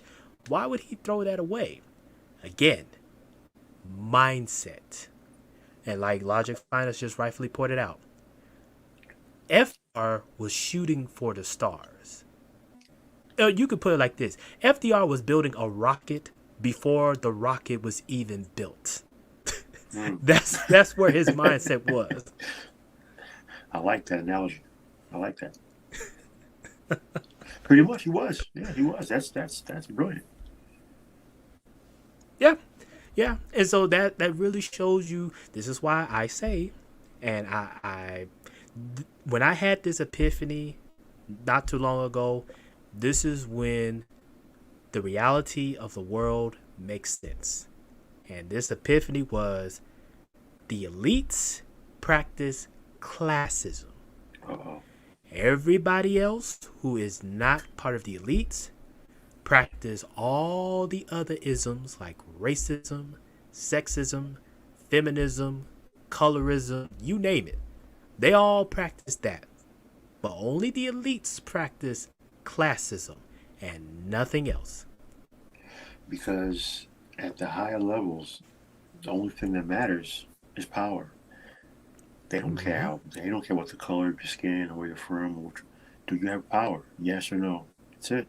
That's all that really matters. Even if they don't like you or they can't stand you, if you have power, you're in. It's classic. Yep. And sad to say, the average person will not truly understand that because unfortunately, they don't know what it means to have power. You know, a person who comes from the lower end of the socioeconomic strata is always enamored with the trappings of success and wealth. So that's why they're so concerned about the image hint of success without actually having any of the requisite tools to acquire the actual success. Education, knowledge, experience, training, resources. That's why they're so enamored, which is why if you go into the poorest neighborhoods in New York City and go into the projects, you will find nothing but $80,000 to $100,000 cars. People who cannot afford them, who are poor, but they're enamored with the trappings of success, and that's human nature. That's human nature. But it just goes to show that people who come from nothing are so enamored with the trappings of success that any person who has a good diction, who has fairly decent command of the language, speaks on topics of which they themselves have no knowledge or experience with, in people's minds, this person now gets elevated to a certain status. Why? Coming from nothing, people are enamored with the trappings of success. Yep. So I'll stop there so we stay on topic, but I just really want you to just make that point really quick, because if I keep talking, then we're going to really go down that hole, and I really don't want to go right now. Indeed, even I have to set some limits to myself because I can go on and on, veering off the tracks. And I remind myself, hey, we're doing World War II series, so let's keep the train moving. Right. So keep in mind how, and again, people outside of New York have no idea about Tammany Hall, but if you're reading and following along with this information presented here, you should begin to understand the machine, the mountain that he was trying to scale here, FDR, and he was successfully scaling this mountain, chopping down this giant redwood tree, as it were. Yeah, and actually that goes right into the next paragraph where we start to see a little bit of change with Roosevelt when it came to Tammany Hall. So it says here, but in time, Roosevelt came to learn from Tammany politicians. He patterned his own conduct after their good fellowship and naturalness. His famous charm, with which much later he even tried to woo Joseph Stalin at Yalta in 1945, also came from watching Tammany men. He grew to understand city Democrats, and even learned from them. In 1937, when as president, he was discussing an immigration problem with Francis Perkins, he suddenly said, Tim Sullivan used to say that the America of the future will be made up of people who had come over in steerage and who knew in their own hearts and lives the difference between being despised and being accepted and liked. Then he added, poor old Tim Sullivan never understood about modern politics, but he was right about the human heart. Next, in part 4, says, if Roosevelt was not if Roosevelt was not as responsive to social reform as city politicians like Smith or Wagner, the wonder was that this upstate aristocrat from a rural district should have bothered himself with such questions at all. At this stage, his attitude towards organized labor was essentially paternalistic. While deploring exploitation, he disapproved even more strongly of giving unions weapons with which workers might win concessions for themselves, and he especially disliked strikes. In time, his tepid interest in labor questions grew warmer, so that he sponsored labor legislation, and by 1916 played a more active part in helping the urban workers. No one knew better than FDR that they could vote too, and vote in large numbers. But his progressive beliefs meant he aimed at the elimination of the sources of industrial conflict through arbitration, and so forth, rather than enhancing the power of labor unions through collective bargaining. Even during the New Deal, which saw a step change in union power, he never showed that instinctive rapport with labor leaders, and still less with the workers they led, that he always had with farmers.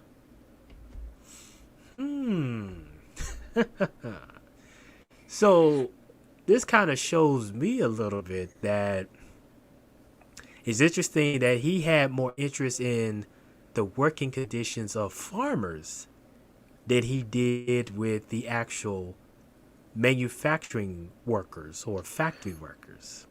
Well, as I said, New York is a farm state. Once you get out of New York City and you move further up Westchester County, and then you move into the other counties, New York State becomes a farm state. So that's where he's from. So that's why his his mentality and his mindset was more geared toward their issues and their concerns. So we're starting to see, as he's over time though, his mindset shifted. So we're seeing his growth here, and how he did not look too kindly on labor unions and their bargaining rights. But then over time, he became more enlightened in his thinking. Because I'm sorry, yeah. No. Go right ahead. I was going to mention something right afterwards, but yeah, go right ahead. Yeah, so it was during FDR and his efforts through the New Deal and putting people to work and labor relations and unions and bargaining and workplace safety. That's what led to the creation of the American middle class. When FDR, years later, when he became president after the stock market crash of 29, when he became president, America was divided. There was no middle class. You were either poor or you were rich, and there literally was no in between. You were either working poor or abject poverty, or you were rich. It was because of the efforts of Roosevelt that America even developed a middle class. But again, we're seeing here his views were not aligned along that manner, but over time, his thinking evolved. Yeah. And it's something you mentioned on the last episode, part 1, that I wanted to break up now. How much do you believe that his wife, Eleanor, may have played a role in having him soften up when it came down to these labor workers and labor unions. Hugely, because she came from nothing. She had no Mm-hmm. name, no family, no wealth, nothing. She came from poverty. Whereas FDR comes from old money. He was a blue blood. He was old money Mm-hmm. from the Hudson. That part of the state is where wealthy people live. He grew up on a family estate. His family had homes around the state. You know, uh, so Eleanor Roosevelt, the Tuskegee Airmen, were the brainchild of Eleanor Roosevelt. Mm-hmm. That was her baby. It was her idea. Eleanor Roosevelt pushed for that. Eleanor Roosevelt created the Tuskegee Airmen. Yes, there was General Chappie Sinclair and so on and so forth. It was her baby. She pushed it. She found him and then he created it. She pushed the Army.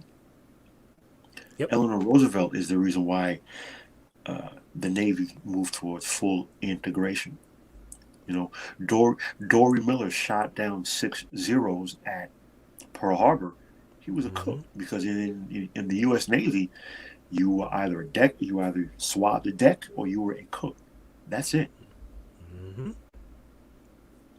Yep. So, And which is why, thanks. no, Go ahead. I'm done.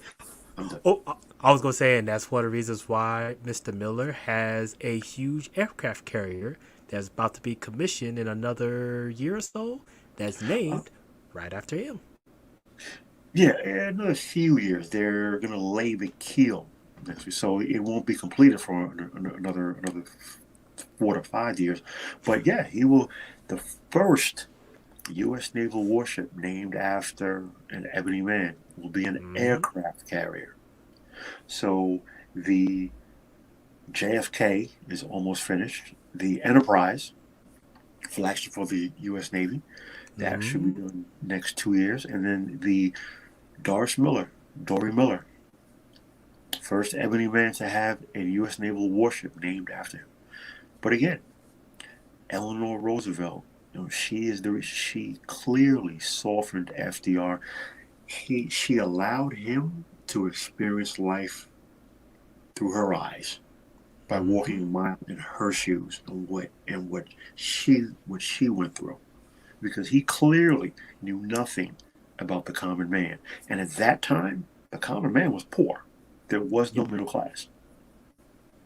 Yep, that's true. The middle class, as we know today, did not start to form itself until well a little bit after World War II, mid World War II. It definitely did not. 50s, the 1950s. Yep. It definitely did not existed before the 1950s. So if anybody was telling you the middle class existed since the beginning of America, no. They literally have no clue what they're talking about. Tell that person to go pick up a book, not to do a Google search, to pick up a book and do some actual research. Yep. Indeed. Well, the next paragraph says, the urban working class was far down FDR's list of priorities as a political issue compared with his lifelong belief in conservation.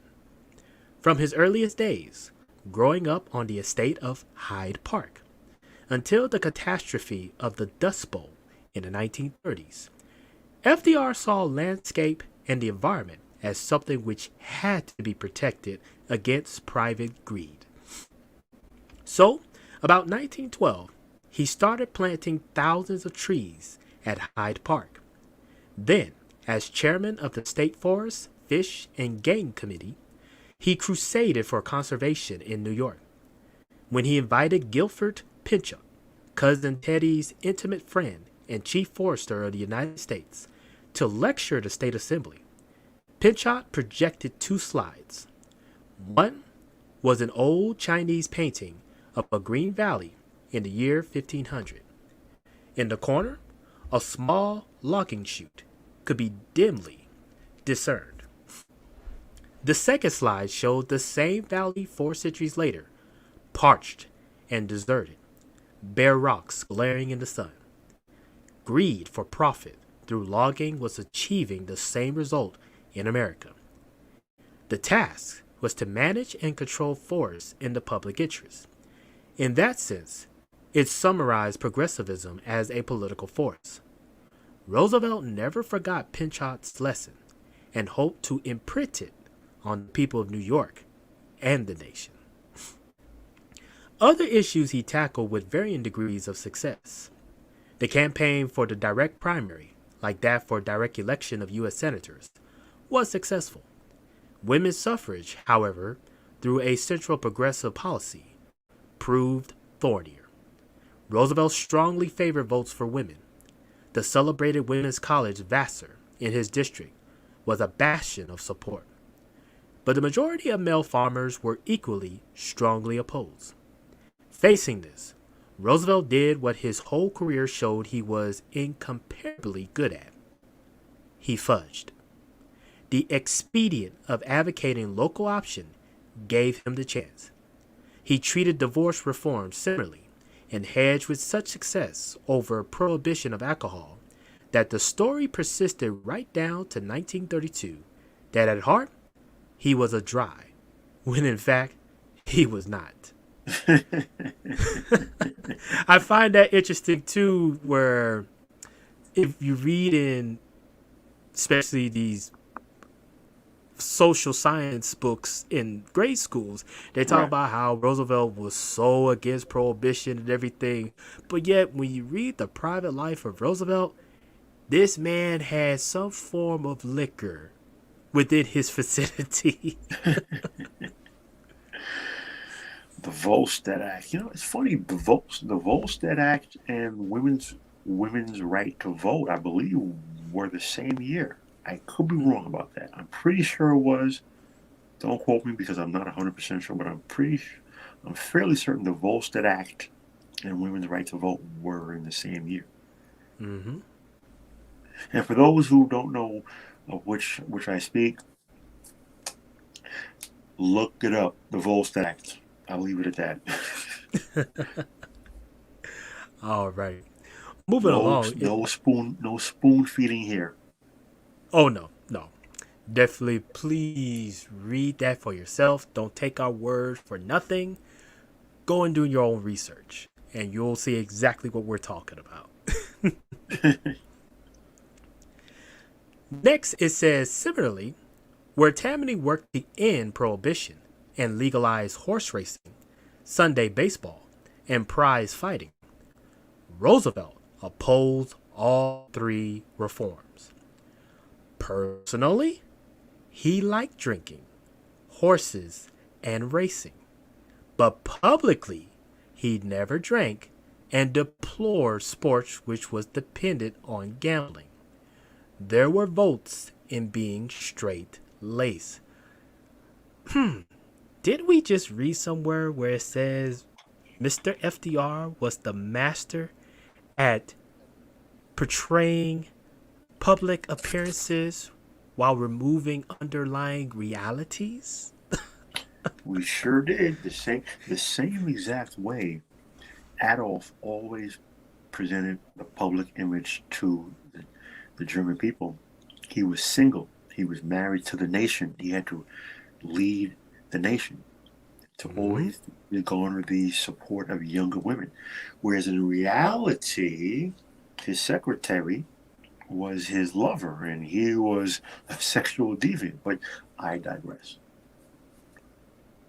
No, and same with Mussolini, same with Churchill, and same with Stalin. And the next episode, we'll even get a little bit into Hideki Tojo. They all were masters of masking their appearance from reality. As are all men in positions of power and control. But people want to believe the lie. They want to be fooled. They do half the job for the politicians. You know, it amuses me to no end. Indeed. So next it says, though alien to his nature and upbringing, it paid to be Puritan in Albany. As a state senator, Roosevelt was revealing the abiding qualities in his approach to politics. He was patrician, energetic, opportunist, pragmatic, and willing to compromise. When it came to resisting Tammany on major issues, however, his record looked less good. Over 3 questions: reorganization of the State Highway Commission, drafting a new city charter for New York, and electoral reapportionment, he fought and lost. Tammany tried the usual kind of political persuasion. They would favor him over the reapportionment if he would give way over the charter. In the end, he lost on both counts. His district was later redrawn and went Republican again, while the new charter weakened the civil service and strengthened Tammany's ability to plunder the public purse. As his biographer, there he go. Go right ahead, sir. Go right ahead. Well, we read a few paragraphs back about how Tammany Hall tried to pass through some graft, and FDR shot it down. To which they responded, "What are you, crazy?" Basically saying, "This is what we do: graft. This is how we put our money in the cookie jar. We make it look legal. Get with the program, dummy." But Well, this next sentence kind of sums up exactly what you're talking about. It says his biographer, Frank Friedel, puts it, no matter how skillful, clever, and popular Roosevelt had been, he was Canute before the Tammany tide. In other words, you may be a household name, Mr. Roosevelt, but we run this whole nation behind the scenes.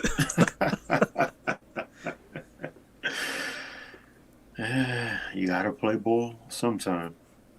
Again, I'm reminded of what I was told in my 20s. Said, young man, that's not how things work. You can't poke them in the eye all the time. We have to go back and work with these people. Yep. That's how things get done. You have to learn how to work with people. You may be diametrically opposed, but you have to find a way to get things done. Yep. Couldn't have said it better.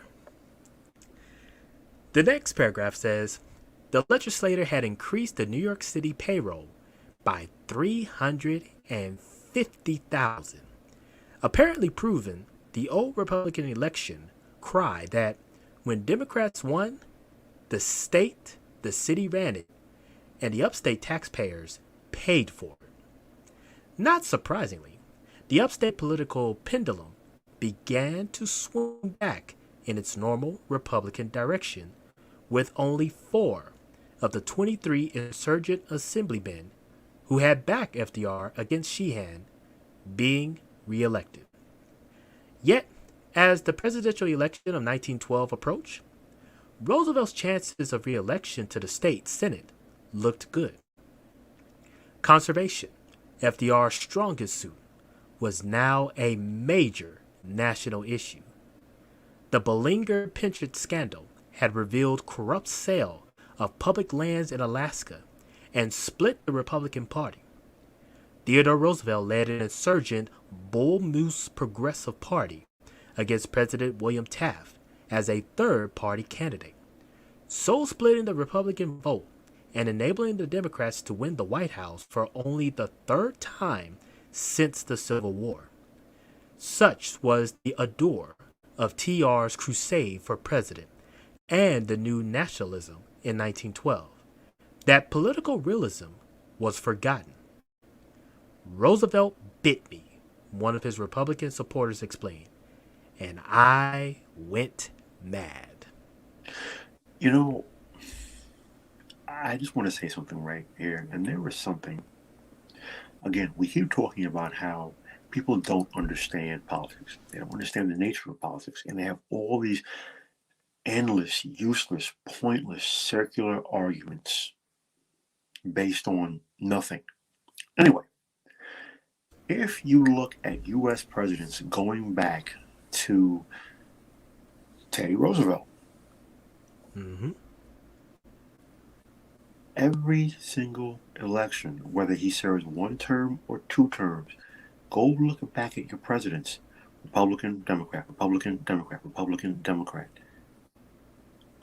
It doesn't matter. And when I say that is, every time there's a presidential election, the country goes opposite direction. It's a seesaw. It's back and forth. It's a seesaw. That should tell people something.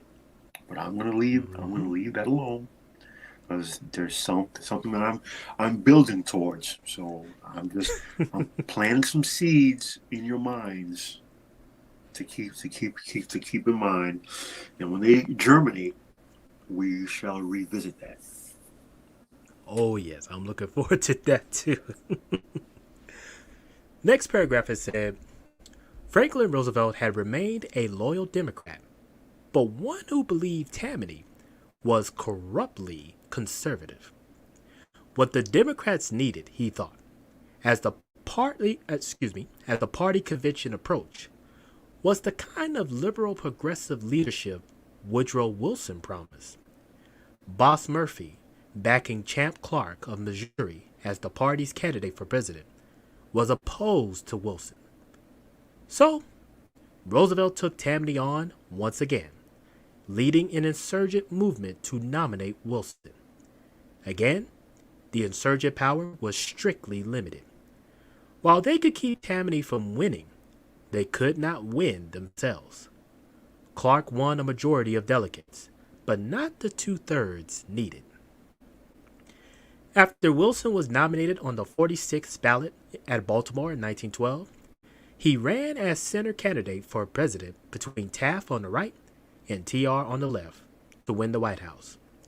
Yet FDR's re-election to the New York Senate in 1912 was by no means assured by Wilson's victory, and in many ways, his campaign was closer to Cousin Teddy than to Wilson.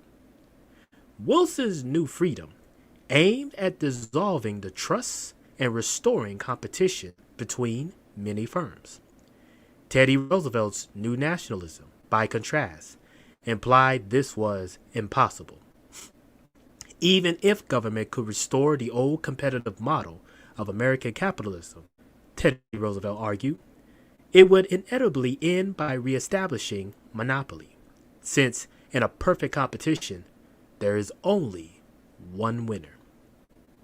TR believed that there was good trust and bad. The task of government was to encourage the good and discourage the bad.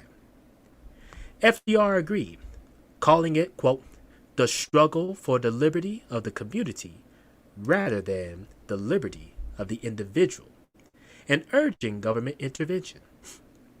Quote, if we recall this method regulation, he explained, people hold up their hands in horror and say un-American or dangerous. But if we call the same identical process cooperation, the same old fogies will cry, well done. It did the trick in Dutchess County in 1912. The old fogies who voted for him in 1910 put him in again. Despite reapportionment and the fact that he caught typhoid and spent most of his campaign flat on his back in bed, FDR won re-election, thanks largely to the efforts of his new campaign manager, Lewis Howey, who bombarded voters with personal letters, thus anticipating FDR's later election style. He had shown once again that he was a winner. Woodrow Wilson had read about Roosevelt's exploits in New York since 1910 and was sufficiently impressed by the young politician to offer him a job as assistant to the Secretary of the Navy, Josephus Daniels. How would you like, he asked, to come with me as Assistant Secretary of the Navy? How would I like it? Roosevelt beamed with pleasure. How would I like it? I'd rather have that place than any other. He had a job at the heart of the federal government. It was another step on his road to power. So, to recap, we see that he did the impossible of gaining re-election, and now with Woodrow Wilson becoming president of the United States, he offered him the position to become assistant secretary to the Navy Department, which later on he would give that position when he becomes president to Frank Knox, another individual who strongly opposed FDR's ideas of the New Deal, but both were on the same point when it came down to military politics. So here we see politics still makes strange bedfellows.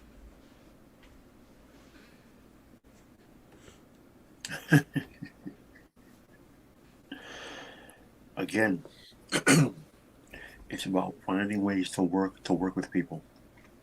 You have to find ways to make accommodations. You have to find ways to make compromises, and you have to create ways to work with people who you may disagree with, who you may not even like, who you may be diametrically opposed to. So it's all good and feels good to stand on one side and draw a line and dare someone to cross it and yell at them. But that's never going to get you anywhere. You may think it will. You like to think it will. It makes you feel good. But that's not how the world really works. So, unless you have the literal firepower to crack skulls and drain blood, you're never going to get success working that way. You won't. History is not on your side. But again, I digress. Indeed. Next, we go to part 5. Pretty much wrapping up this chapter coming forth. I believe there's 2 more parts before this is finished. It starts off by saying, as a junior member of Wilson's government, Roosevelt was to become part of the most successful reform administration since the Civil War. Constitutional amendments for direct election of U.S. senators and federal income tax passed during Taft's regime was not ratified until 1913, while creation of a central bank, the Federal Reserve Board, along with federal income tax, vastly enhanced the power of the U.S. government to tax and spend. Farmers, if I can just take one quick second, and sure. I apologize for the interruption. Sure, go right ahead. The Federal Reserve is a privately owned bank. It is not a part of the U.S. government. Mm-hmm. It is a privately owned bank, and it is owned by very wealthy individuals. Even though you may not hear the names Rockefeller, Morgan, Vanderbilt, Carnegie, their descendants are still alive. And those descendants and others own this bank because they are the ones who started it, literally. Mm-hmm.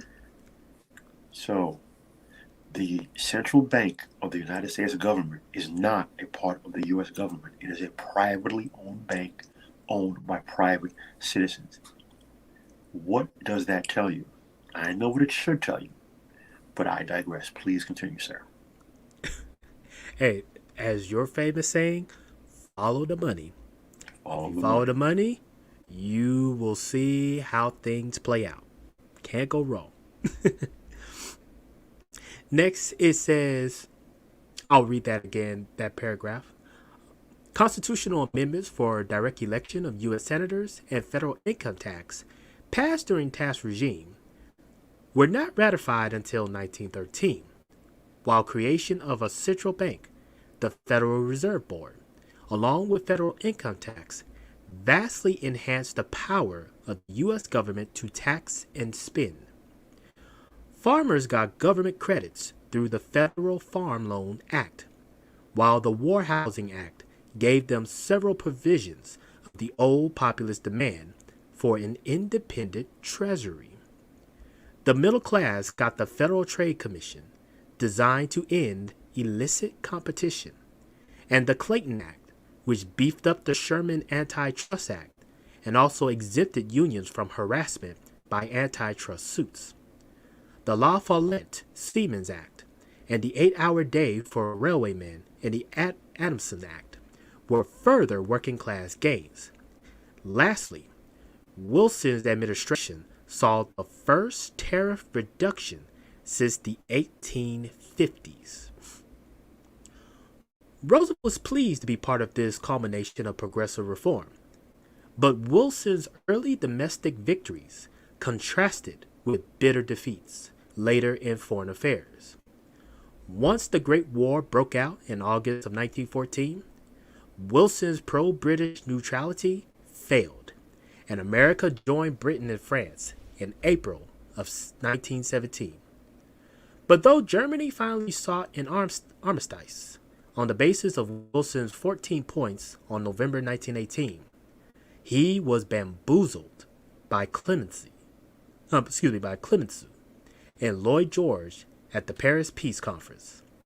The subsequent Versailles Treaty was rejected by the U.S. Senate so that America could not join Wilson's League of Nations.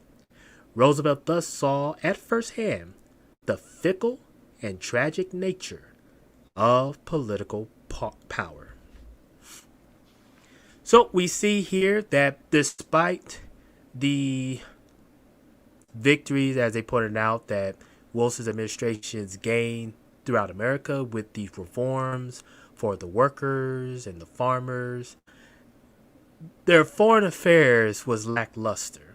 And as we saw here, Woodrow Wilson, during the Treaty of Versailles, and we talked about this in the very first episode, there were some things that he tried to push for the League of Nations that simply, it actually angered more people than it did create more allies or create more peaceful factions.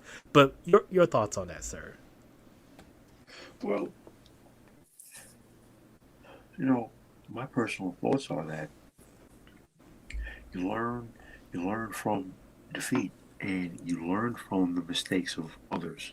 So again, it circles back to what we spoke on earlier, that if you fail to learn the mistakes of history, you're doomed to repeat them.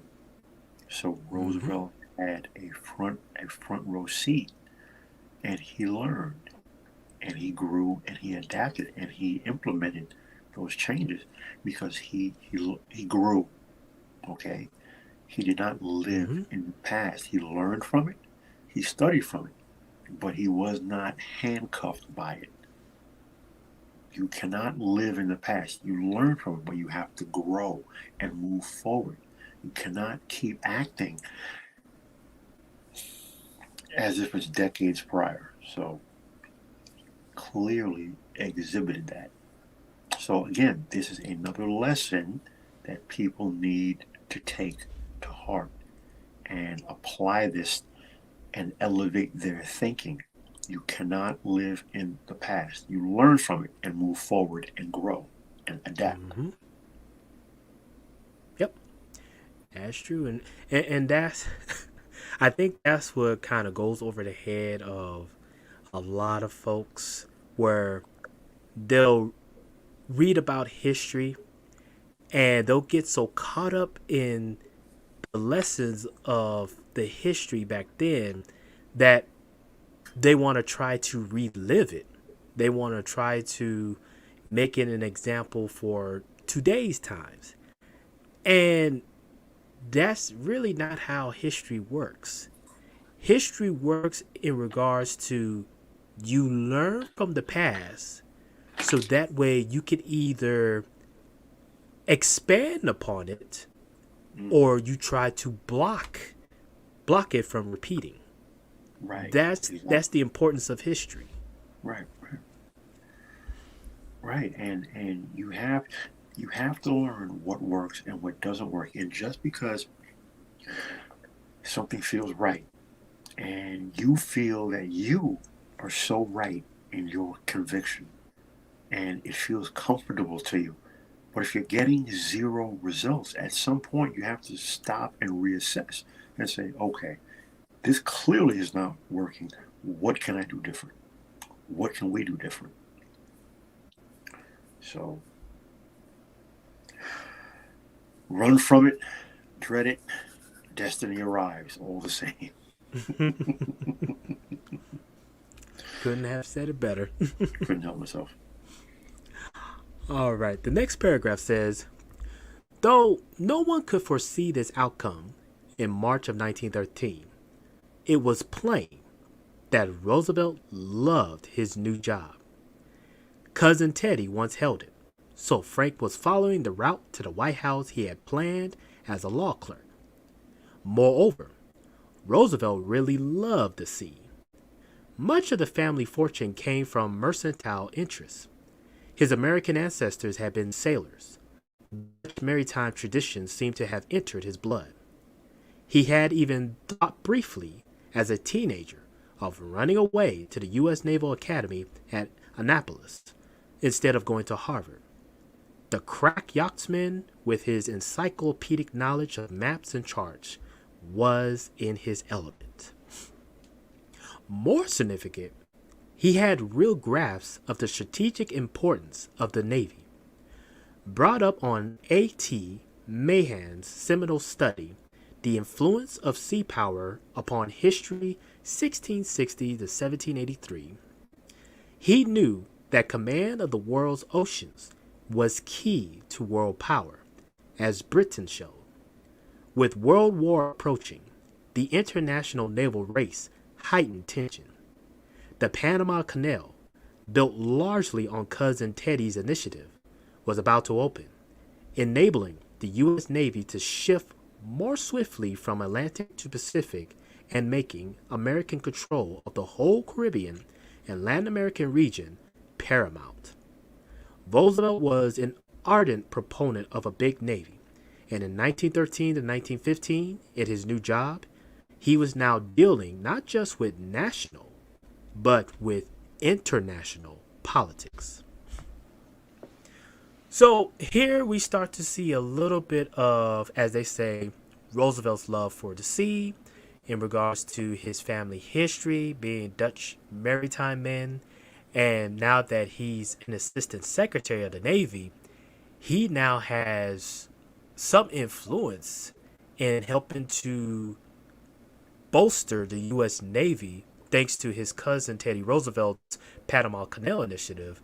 He can now kind of start planning for pretty much one of the world's most powerful navies that will contribute greatly to the next great war that will happen in this series.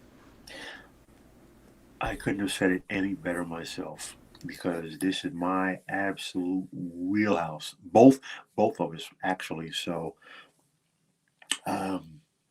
naval power went through monumental shifts before the war, during the war, and in the years between the two wars, monumental shifts.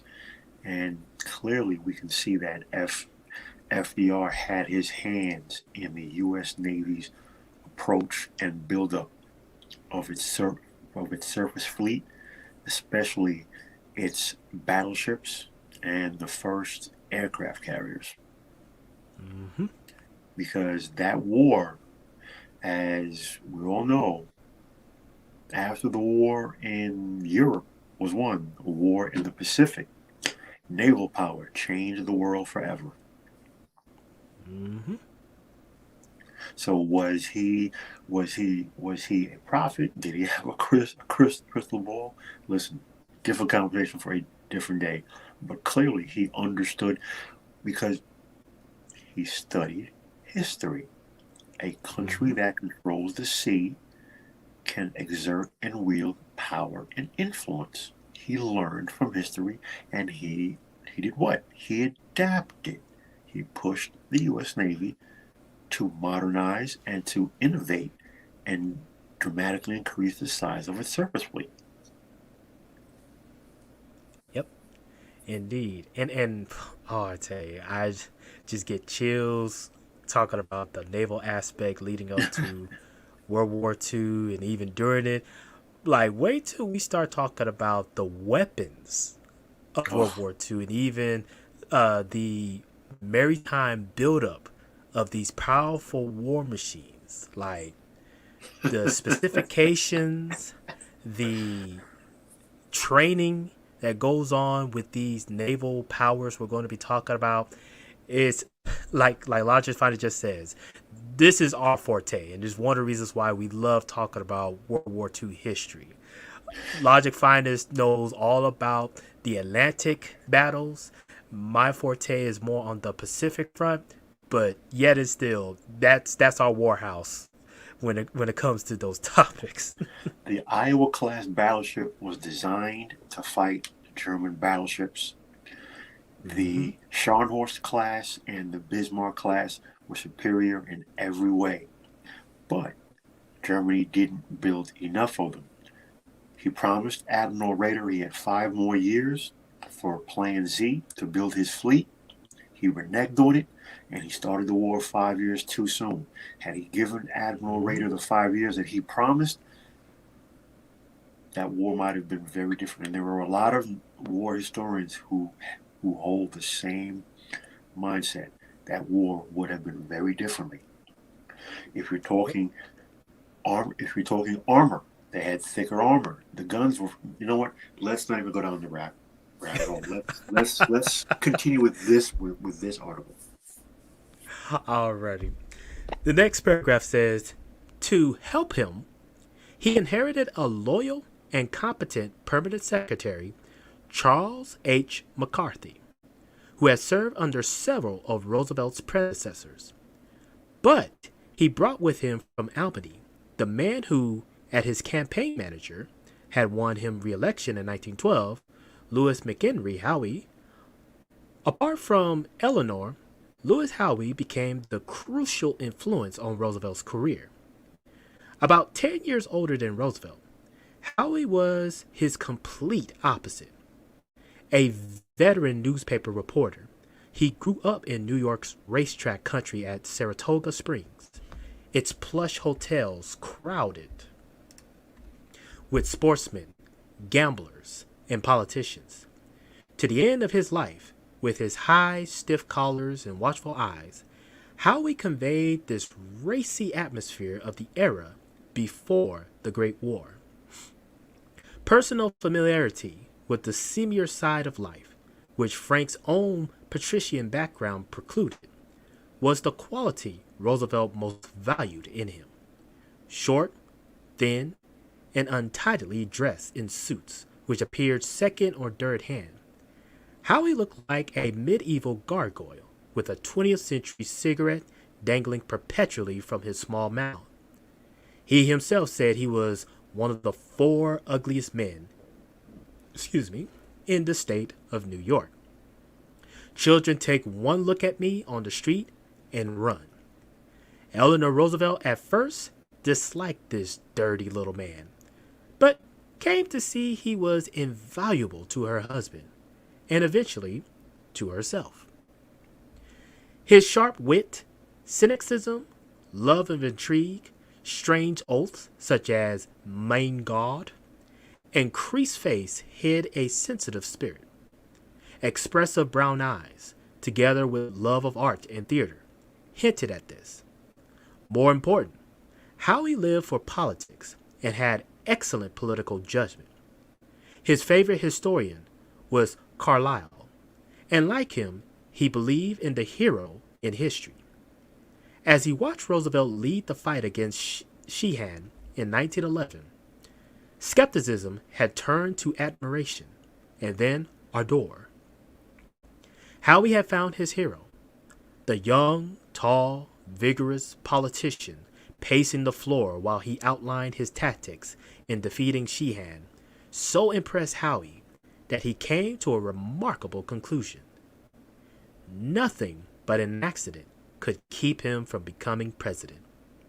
Making sure he did so became the purpose of Howie's life. As his secretary explained, Lewis was small, ugly, and insignificant looking. Roosevelt was big, handsome, and dramatic. Lewis Howey closed one eye and saw the two divergent personalities merge into a political entity, and the picture fascinated him. By June of 1912, he began a letter to FDR with an only half sardonic, beloved and reverend future president. It reminded Roosevelt they had a date to go swimming.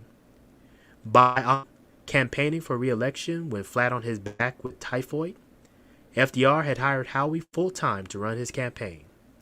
Victory in November 1912 sealed the closest kind of political friendship, which lasted until Howey died in 1936. When polio struck Roosevelt in 1921, Howey helped nurse him through pain and paralysis to a triumphant return to public life as governor of New York in 1928. 4 years later, both men played for the highest stakes and won. So here we see a little bit of FDR's private life and one of his closest comrades in Lewis Howey. And it's something how they both started off on the wrong foot.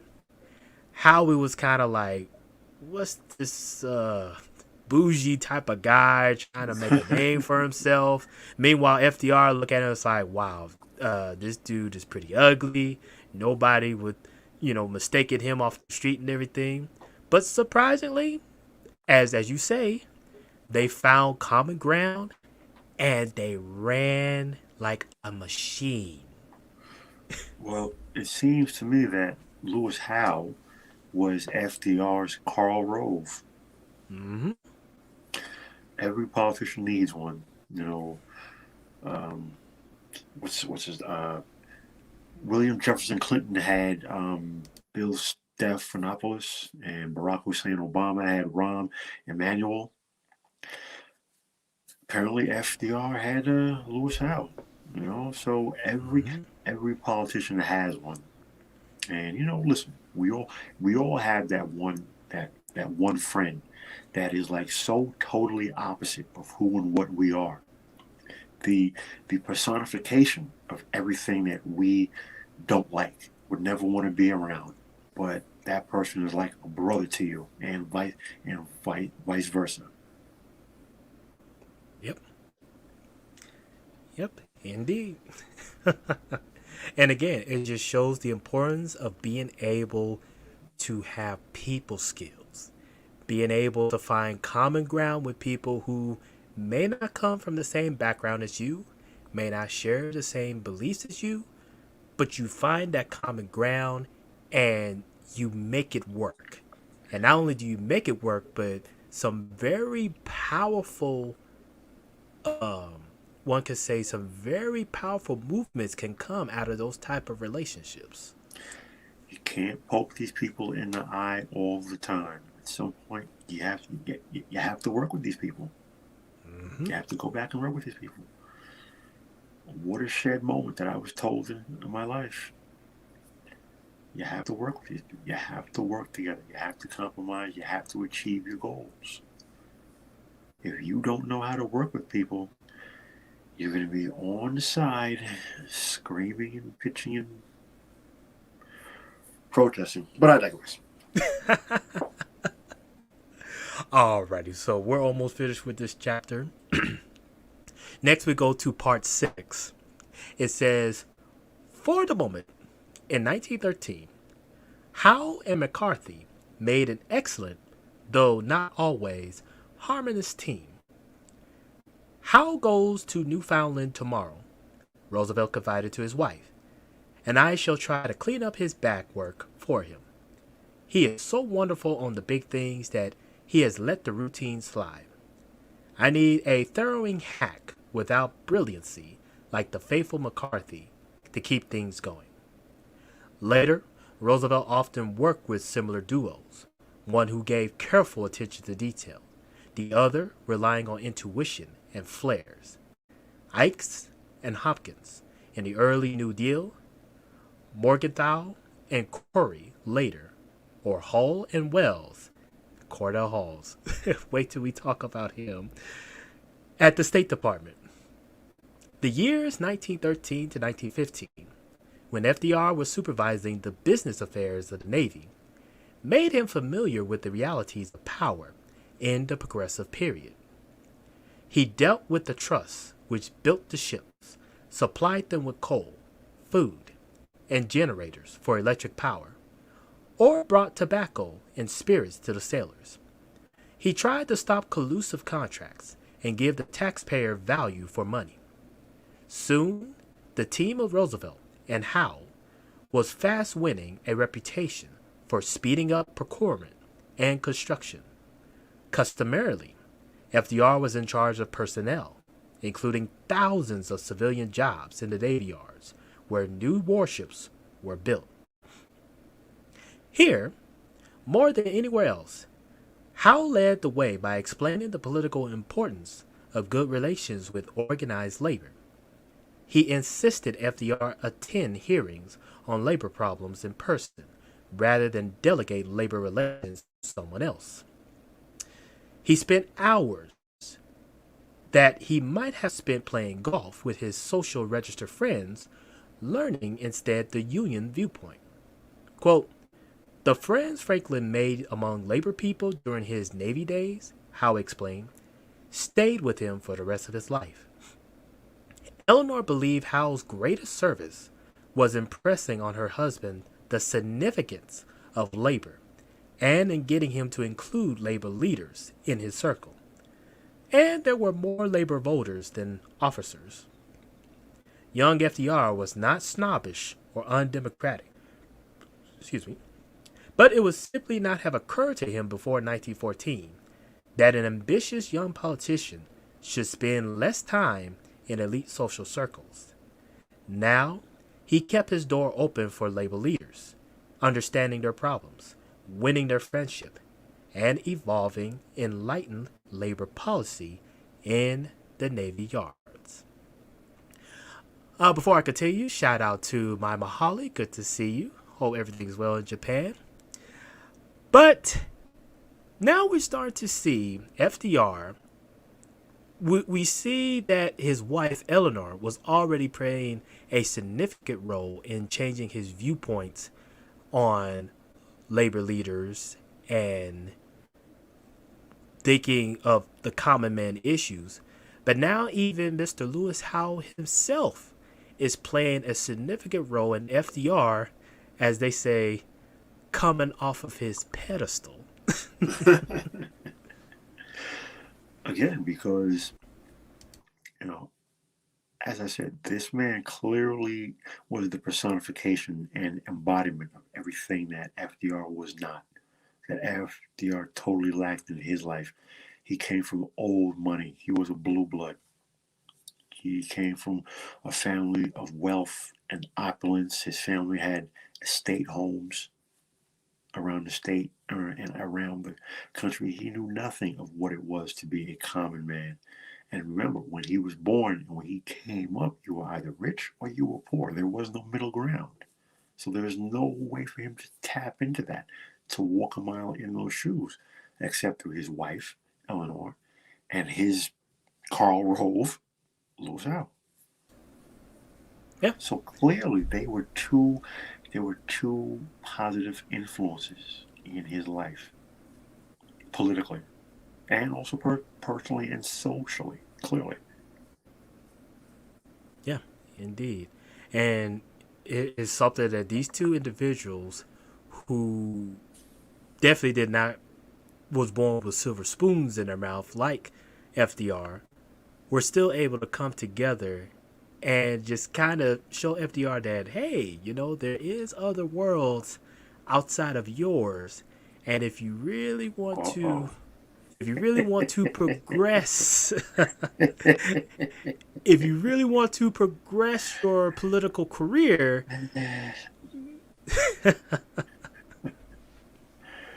oh boy, oh man, you're making it so hard. Well, we'll leave it right there and move on, because we're definitely going to try to wrap up this chapter. Next it says, in consequence, no major strike occurred there while Roosevelt held office. Good labor relations in the yards meant better working conditions, and vice versa. It also meant, as Howe had foreseen, that he was building political support there. With Brooklyn Navy Yard in New York, he could send contracts there, keeping Tammany happy, and clear contracts in other yards with Democratic congressmen. Moreover, while labor leaders and naval officers were often at opposite poles, FDR, through Howe, managed to maintain cordial relations with both. This was another characteristic of his use of power.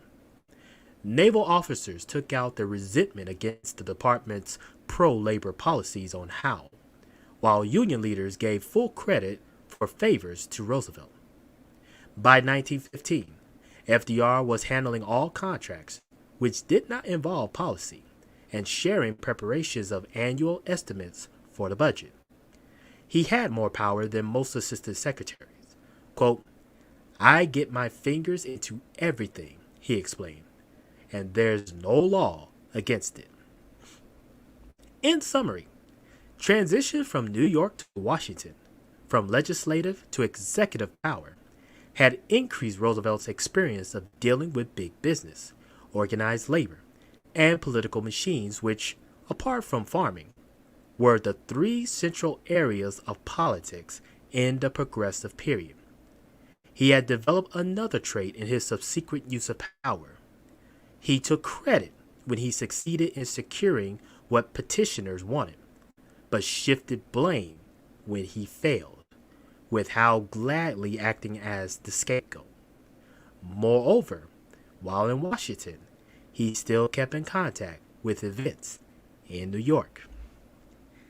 Again, this highlights where, just wanted to point it out, the man is skillfully mastered at keeping surface appearance with underlying realities. There you go. Couldn't have said it better myself. All right. Next it says, politics in New York were becoming more hectic than ever. First, in November of 1913, Tammany suffered one of his cyclical defeats when an insurgent Democrat, J.P. Mitchell, was elected mayor of New York City with the largest vote in history.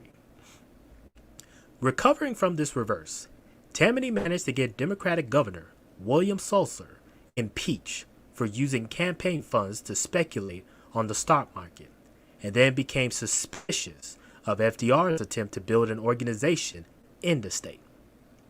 Tammany's suspicion deepened when he seemed to be seeking the Democratic nomination for either governor or U.S. senator in 1914. William McAdoo, Wilson's Secretary of Treasury and son-in-law, gave FDR the quite wrong impression that Wilson wanted him to enter the Senate race. So, he entered. But McAdoo had his own quarrel with Tammany. Daniels opposed Roosevelt running, and FDR did not consult Howe or major party leaders. When Tammany boss Murphy asked Wilson's ambassador to Germany, James W. Garrard, to enter the primary, he beat Roosevelt by more than 2-1 without even leaving Berlin, only to be badly beaten himself at the general election in November. So, as we can see, time seems to be getting pretty tough for New York during this political era. Yeah, absolutely. And the takeaway here should be that how skillful of a politician FDR is becoming over time, and he learns quickly, very skillfully. You have to adapt, you have to learn, you have to grow. You cannot keep doing the same things over and over and over again, because one, predictability is a weakness. That's number one. Number two, if you don't learn, and if you don't adapt, then all if you don't learn and you don't adapt, you're you're dooming yourself to failure. And if you keep repeating the same moves that are failing you, how are you ever supposed to gain success? By what? By wishing for it really hard? By clicking your heels 3 times like Dorothy, saying I I want to go home. There's no place like Kansas. I mean, it does not work that way. Nope. No, sir. Although you have a lot of folks today who will still think that somehow, some way, it'll work for me. I digress. If I really, really want it, and if I really shout it loud enough, because it's the right thing, it has to happen. Just because I want it. It's right. You know, people people mistake strength of conviction. People mistake strength of strength of conviction. Excuse me, with actual fact. Mm-hmm. Let that sink in. Yep. While the audience chew on that, we'll move on to the next paragraph. It says, everyone learned from this. Roosevelt respected the power of Murphy's machine in primaries, but Girard's defeat showed Murphy the appeal an independent candidate could exercise at general elections. Howe urged FDR that now was the right time for you to show you don't hate all Tammany, while Wilson was also keen to improve his relations with Tammany. So, in 1915, FDR abandoned his bid to build an upstate anti-Tammany machine, made friends with Smith, helped Wagner get a federal postmastership in New York City, and by 1917 was being photographed with Murphy at Tammany's annual 4th of July celebration. As a practical politician, Roosevelt was learning a lot about patronage, about party organization, about working with congressmen, about power. Now, haven't to you out there listening, haven't the both of us been speaking on this all night? Mm-hmm. We've been on this theme all night, and you keep seeing it pop up repeatedly. As a political politician, Roosevelt was learning a lot about patronage, about party organization, about working with congressmen, about power. Mm-hmm. You have to learn how to compromise. You have to learn how to work with people in order to get things done. Anything else is hot air. Follow the money. That's Yep. all I have to say. Yep.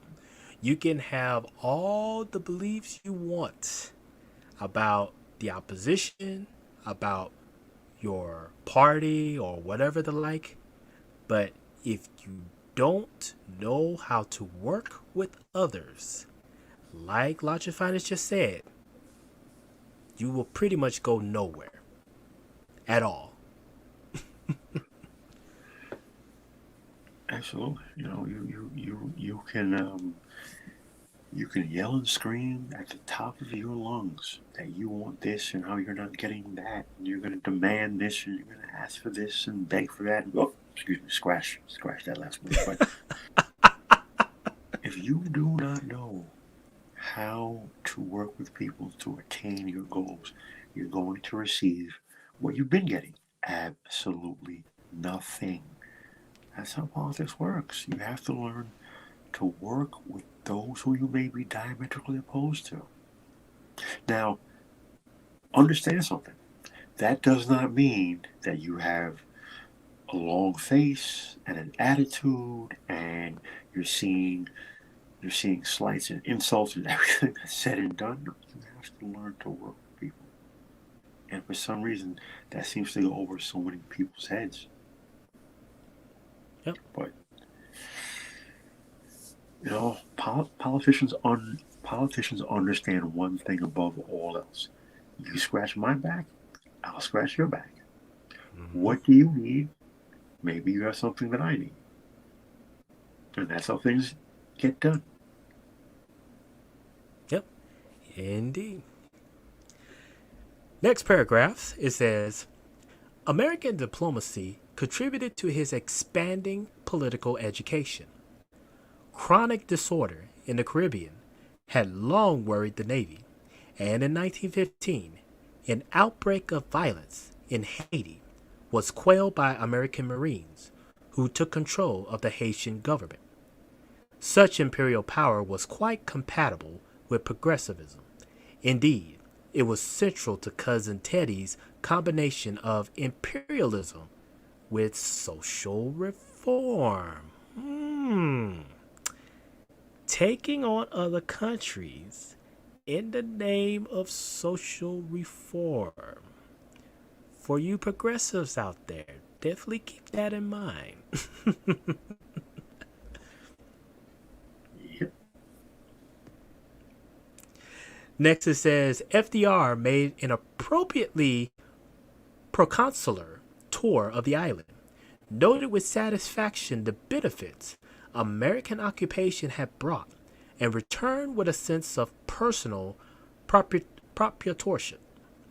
This all fed his well-established habit of embellishing the truth. 5 years later, he felt able to claim, quite falsely, you know, I had something to do with the running of a couple of little republics. The fact is that I wrote Haiti's constitution myself, and if I do say, I think it's a pretty good constitution.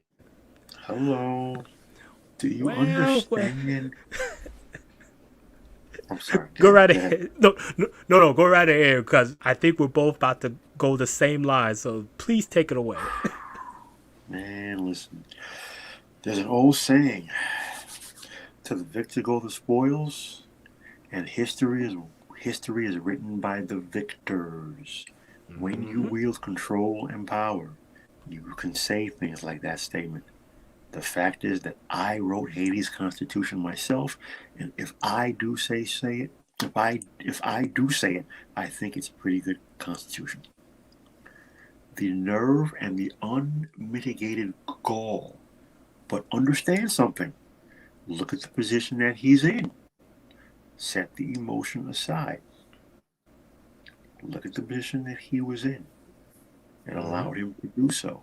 Separate the emotion. Put it to the side. Learn the lessons. When you are in a position of power and control, you affect and control the destiny of men. Or you can stand on the side yelling and screaming and protesting. You're getting nothing.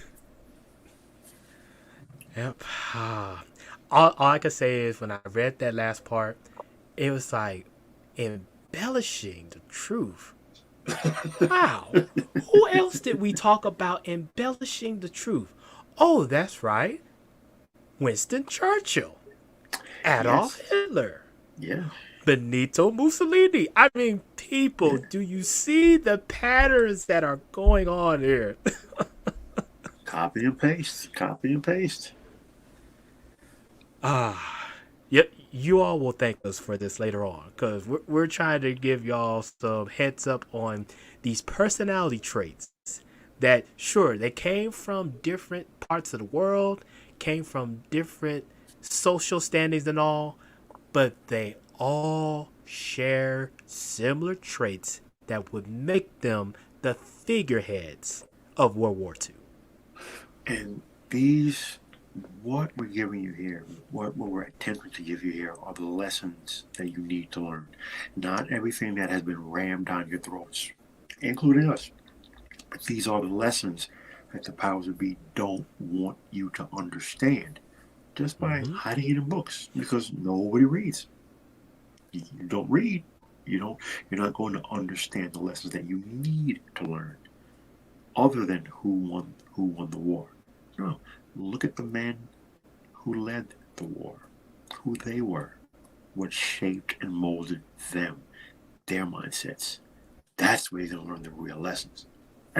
Everything else is just military tactics. That speaks for itself. Yep. And honestly, even at this early age, when you look at so far these five figureheads, FDR, Stalin, Hitler, Mussolini, and Churchill, you could say right now, FDR has more political influence over his nation's military. You could say he has a head start right now compared to the other fours that we have currently talked about in this series. And this is all happening during the same time frame. Absolutely. Absolutely. you know, Winston Churchill served as first Sea Lord of the Royal Navy, but he did not build up and modernize the Royal Navy. Whereas FDR, as Assistant Secretary of the Navy, he did exactly that. So again, naval power is my wheelhouse, and I can tell you verbatim everything that the Brooklyn Navy Yard did and the Philadelphia Navy Yard did. But the point is, as Sigmund Jones, as you just said, he exerted influence over the naval war machine that would eventually win the war in the Pacific. Yeah, indeed. And so far, we could say right now, the person who will become the eventual 32nd president of the United States at this point in stage, compared to his counterparts like Churchill, Stalin, Hitler, Mussolini, this man pretty much already has a leg up on his counterparts. While his counterparts, with the exception of maybe Churchill, since he comes from a royal background per se, but his counterparts by the like of Stalin and Mussolini and Hitler, these guys, well, first and foremost, they were trying to get away from the military. They were trying to avoid being enlisted in the war and whatnot. But meanwhile, FDR, essentially, like you said, he is pre-planning his Navy to stockpile in case of the next Great War, which will eventually come down the line. Yep. All right. Next paragraph, it says, what such events showed was that foreign affairs was becoming increasingly decisive, and that FDR understood international power politics. Mexico was in the throes of revolution, which was spilling over the Texas border. Tensions with Mexico and Japan made FDR renew his backing for a big navy and urged intervention in Mexico. Cousin Teddy warned him, quote, I do not anticipate trouble with Japan, but it may come, adding prophetically, and if it does, it will come suddenly. People, just put a pin on this when we later on talk about Pearl Harbor, because indeed, Teddy Roosevelt gave this prophetic proclamation to FDR about Japan attacking the U.S. sometime later on down the line. That's funny because I seem to recall Ike, President Eisenhower, warning John Fitzgerald Kennedy, get out of Vietnam, leave those Vietnamese alone. The French couldn't control them. They can't be controlled. And we see how that turned out. Yeah. Some prophetic proclamations that back then was ignored, but now, looking back on history, it's like, wow, what if things could have changed if people heeded those warnings?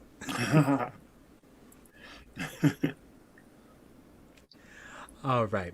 Next it says, Once World War began in August of 1914, FDR urged preparedness, which President Wilson accepted in 1915 after German submarines sank the British liner Lusitania, okay, with the loss of 126 American lives. But he increasingly despaired of Wilson's neutrality. Despite the resignation of his near-pacifist Secretary of State, W.J. Bryan, Wilson could not face the possibility of Allied, especially British, defeat. And Frank believed America would eventually have to fight alongside Britain and France. Running against the powerful progressive Republican Charles Evans Hughes, Wilson won re-election in 1916, one of the closest contests in history, on the slogan, "He kept us out of war." But in April of 1917, unrestricted German U-boat sinkings and British publication of the Zimmermann telegram, in which Berlin tried to bribe Mexico into invading the United States, forced Wilson to declare war. America had entered the world stage. Now, I find interesting that it mentions here that there were several catalysts that propelled America into the First Great War. The first was when the German U-boats sank the British ocean liner Lusitania that had 126 American lives.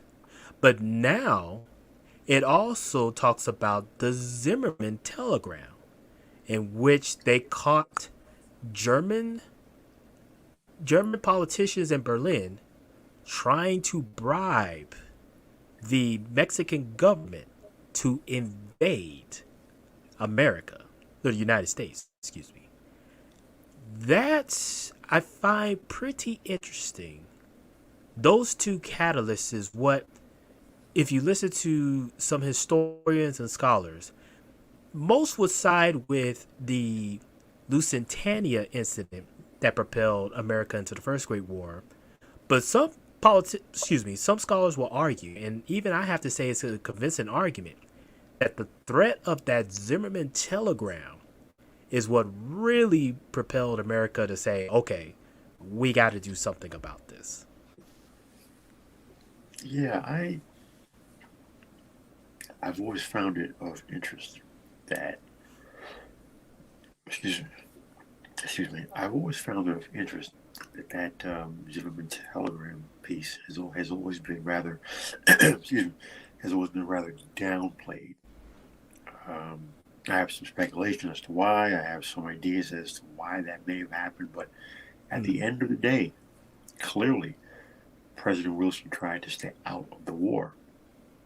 But we know that eventually America did enter the war, and after that came the Treaty of Versailles and the precursor to the UN, the League of Nations.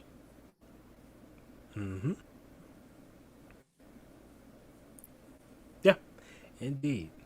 And definitely, it kind of makes you wonder, as far as now the events leading after the Treaty of Versailles, how if things would have changed differently from the aspects of World War I, would that have even led to the eventual conflicts that would be World War II?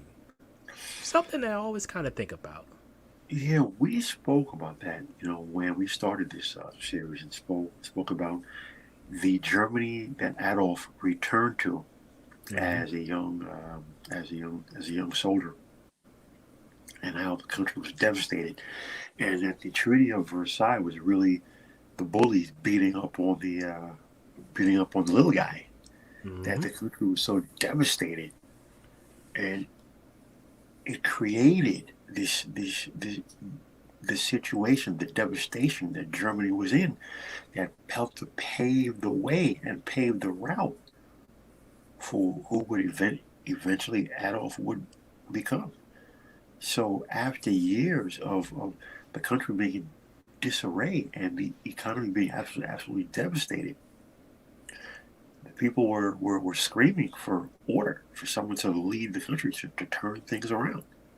Mm-hmm. You know, and the point that I'm trying to make here is that the victor nations, they took their pound of flesh out of Germany. You know, Mm-hmm. they basically made Germany to repay the monies that had been spent by the victor nations on their war machines. You know, that's outrageous. Yeah. It was definitely outrageous. Like we pointed out on the first episode, the the amount that Germany owed to the Allies after the Treaty of Versailles pretty much bankrupted Mm-hmm. Germany. If you look at it on paper, it literally bankrupted them for a good 2 decades. And I can only imagine if I was a German, and just speaking of that, definitely now that I've found out I do have some German blood in me, even I can relate to the anger in the fact that how could you possibly expect the common man during that time to be able to live a normal life when he has this huge debt over his head, despite the fact that really, by all accounts, Germany was on the verge of turning the tide of the war, leading up to the eventual Treaty of Versailles. Well, we can talk about the sacrifice of Admiral Hipper and the High Seas Fleet after the Kaiser up and betrayed the German military. You know, goodness, his name escapes me now. Oh God, Goering, Hermann Goering felt so betrayed by the Kaiser, who just up and surrendered. He literally got in his plane and flew off into the sunset. Didn't come back for years.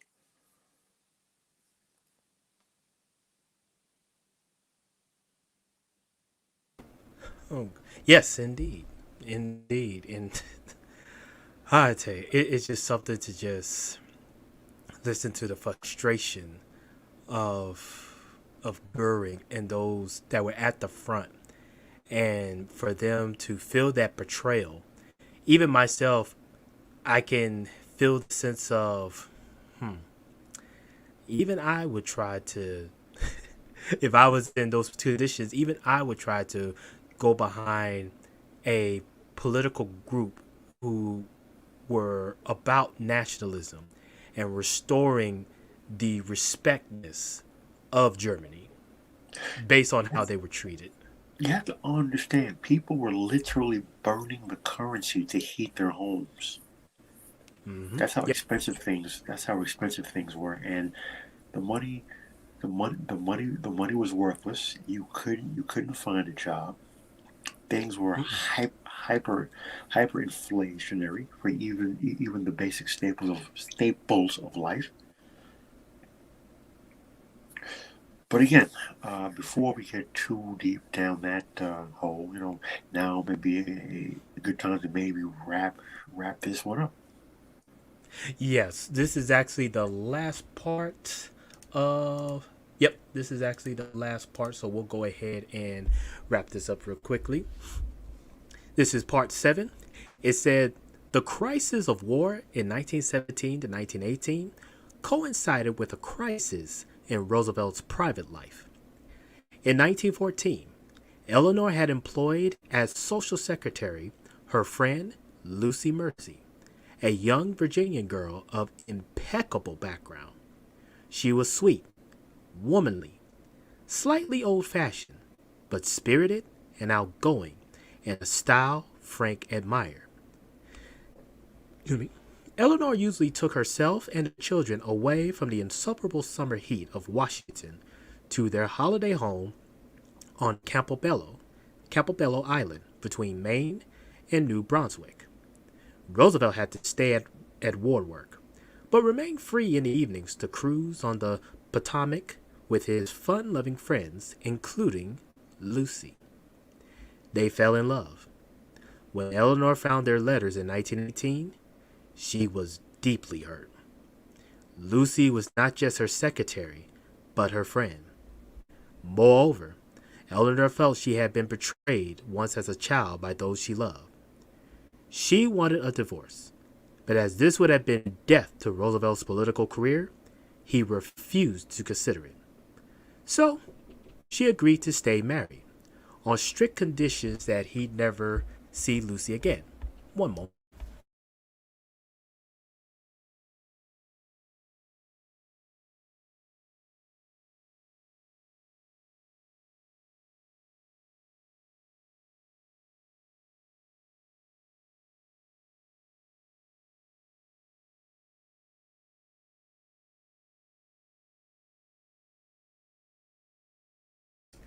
All right, sorry about that.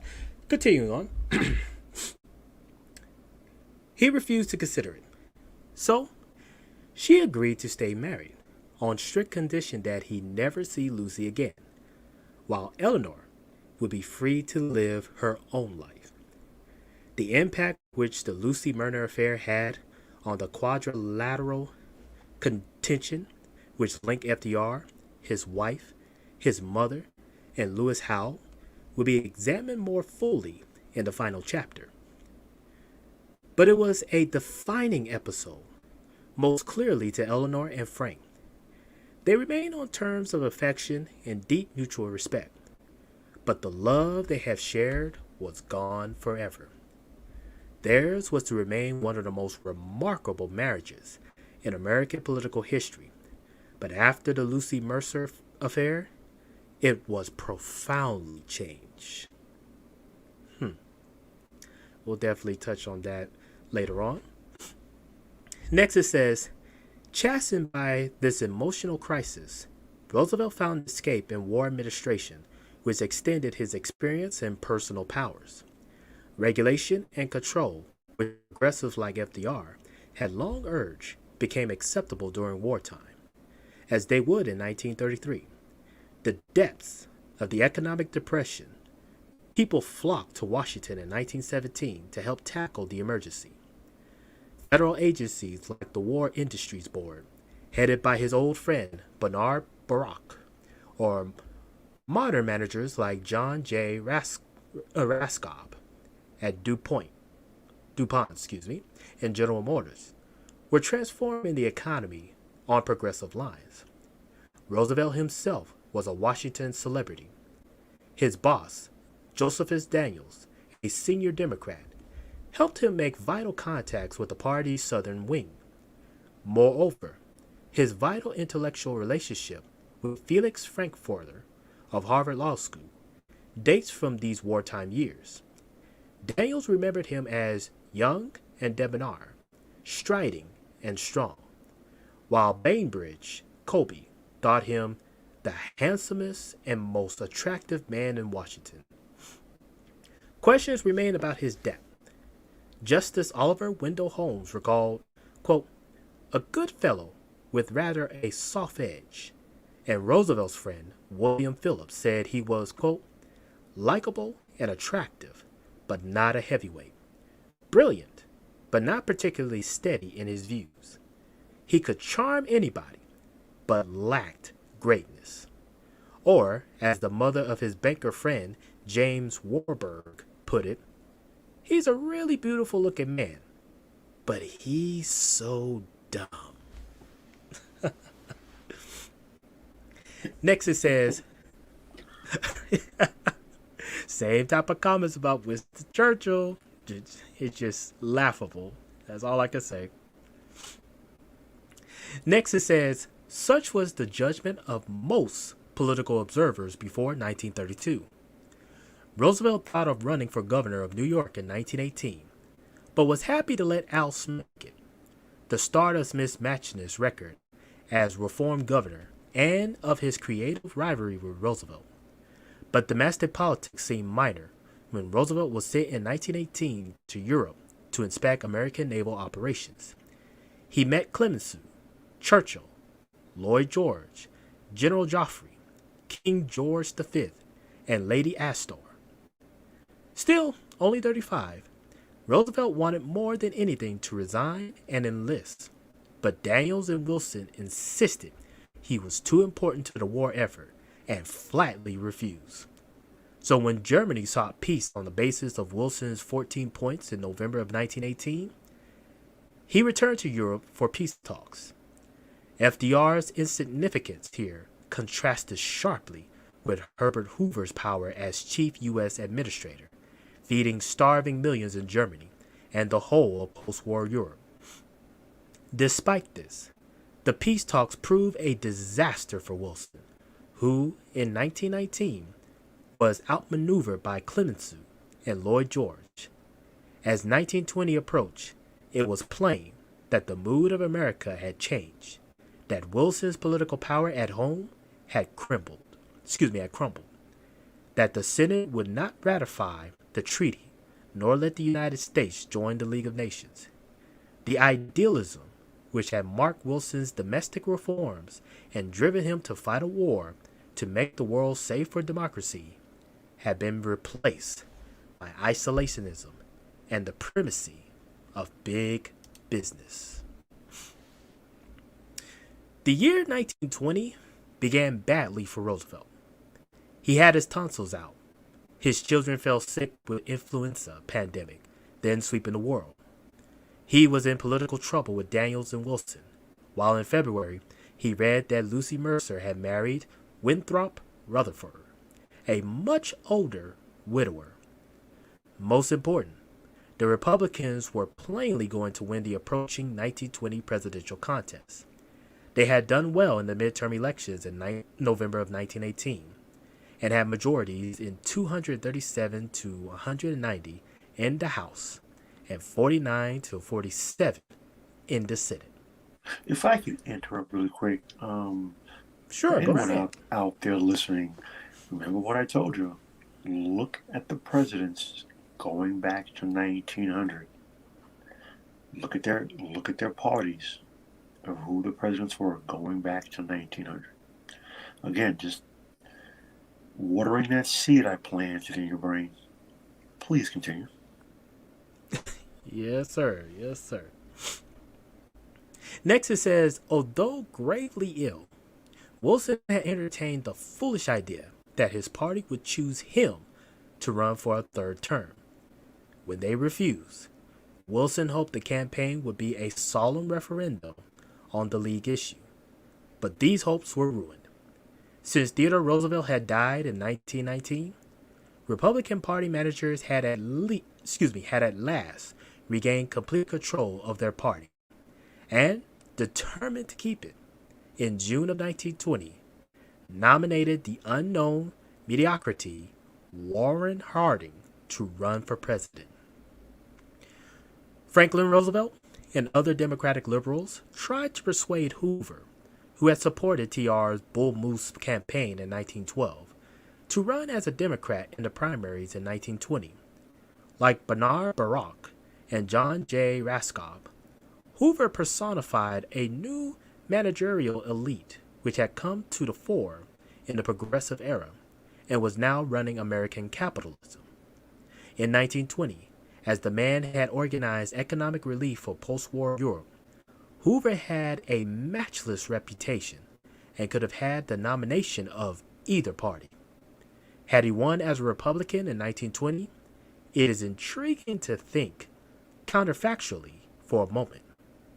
Presumably, he would have presided over the prosperous 1920s and left office in March 1929, one of the most admired and successful presidents in history. Even more intriguing, in view of what was to happen in 1932, FDR's old Harvard friend, Lewis Well, briefly tried to promote a Hoover-Roosevelt ticket for the Democrats. Yet for the man who really ran the party, the question was, Should the Democrats nominate a reactionary, a party hack, or W.J. Bryan? When the convention met in what in 1920 was the remote city of San Francisco, it took 40 ballots to nominate a hack, James M. Cox, whose choice... Oh, go right ahead. Are you familiar with that name, W.J. Bryan? That's William Jennings Bryan. It sounds familiar. I do need to refresh, but it does sound familiar. Pope's monkey trial? Ah. Yeah, now the light's coming on. That's him. Ah. That's him. Ah. That's why he was so famous. That all makes sense now. There you go. But I digress.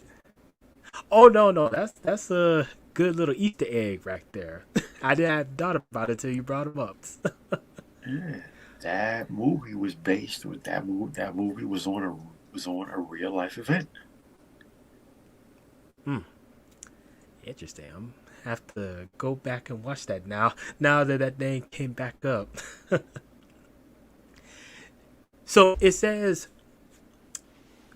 when the convention met in what was in 1920 the remote city of San Francisco, it took 44 ballots to nominate a hack, James M. Cox, whose choice Wilson had said would be a joke. By picking Roosevelt as his running mate, Cox surprised not only the party, but Roosevelt himself. True, Cousin Teddy had run with McKinley in 1900, but that year, Republicans had been confident of victory. More important, the whole point of nominating TR then was the desire of party managers to shunt a dangerous insurgent into the obscure sighting of the vice presidency. The accident of McKinley's murder in 1901 had ruined their plans and made TR president. But in 1920, the Democrats were going to be badly beat. What could Franklin Roosevelt hope to gain by going down in a big defeat? In fact, he had thought about other offices, either New York governor or senator. He would have been a credible candidate for either, with a good record in wartime Washington. But New York had already had a Democratic governor, and a good one, in Al Smith, while the senator up for re-election, James Wadsworth, was unbeatable in a Republican year, which in the event proved to be so solid that even Smith lost. Yet, the most recent example for FDR was Hiram Johnson, TR's running mate in 1912, who was a strong Republican contender in 1920. Finally, Cox wanted Roosevelt, but his manager, Edmund H. Moore, had to consult Tammany's boss. Quote, "Young Roosevelt is no good," Charles Murphy said. But the rest of his reply, which decided the issue, sheds light on the nature of power and deference in the Democratic Party. "I don't like him," Murphy told Moore. "He's not well known in the country. But, Ed, this is the first time a Democratic nominee for the presidency has shown me courtesy. That's why I will vote for the devil himself if Cox wanted me to. Tell him you will nominate Roosevelt on the first ballot as soon as we assemble." Again, hint, hint, politics make strange bedfellows. Keep that in mind. Yep. Next it says, running with Cox in a losing year, the best FDR could expect was to enhance his name and hope to cash in at a later election. So he campaigned vigorously all over the nation, making more than 1,000 speeches and far more good political contacts, while the contest degenerated into a dull and hopeless farce. Warren Harding, handsome, genial, ignorant, and weak, did not campaign, yet won 61% of the popular vote, the greatest share in history. The era of progressive reform was over. One of speculative capitalism was about to begin. In the decade of economic boom which followed, the Republicans, closely identified with big business, monopolized power. As Roosevelt returned to private life for the first time in a decade, his political career seemed at an end. True, his campaign had given him national stature, and he had admirers across America. Tammany's failure to get Smith elected might make Roosevelt the Democratic candidate for governor in 1922. The fact was that no defeated vice presidential candidate in history had ever returned to make a name for himself in national politics. Tell that to Mr. Joe Biden, but I digress. Anywho, he started to make fun of himself, heading his letters, Franklin D. Roosevelt, ex-vice president, canned, erroneously reported dead. This joke stopped being funny for FDR. On August the 10th, 1921, on holiday at his beloved Campobello, dog-tired after helping fight a forest fire and then swimming in the ice-cold Bay of Fundy, he went up early to bed and woke the next morning unable to move his legs. Though correct diagnosis was delayed, he had contracted infantile paralysis, or polio. That handsome, energetic figure, striding and strong, who had won Howe's heart and paced about Albany and Washington to such effort, never walked again. The man who had enjoyed political power for 10 years was now physically powerless. Somehow, he was able to struggle back from the abyss, but for the moment, this was the darkest night of his soul. His ordeal had begun.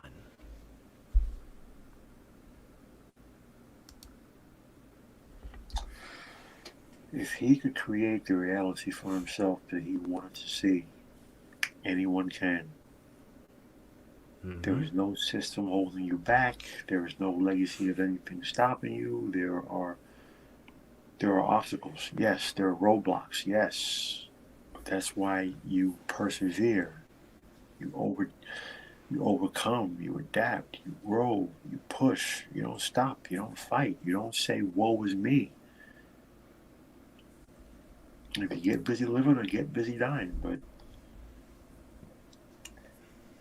you have to create the reality you want to see for yourself.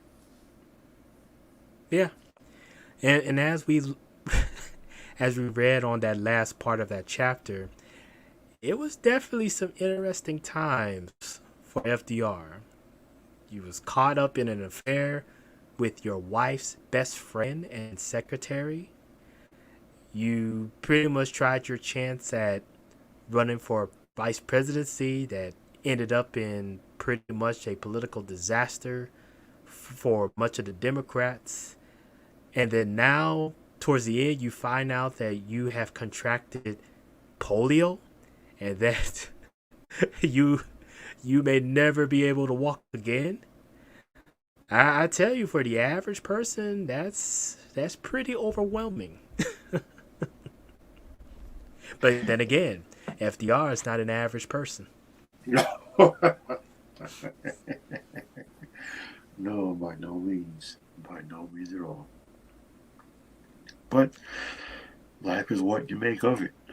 You can either complain or bitch and moan, or you can create the reality that you want to see. Life is not fair. Anyone who tells you it is lying to you.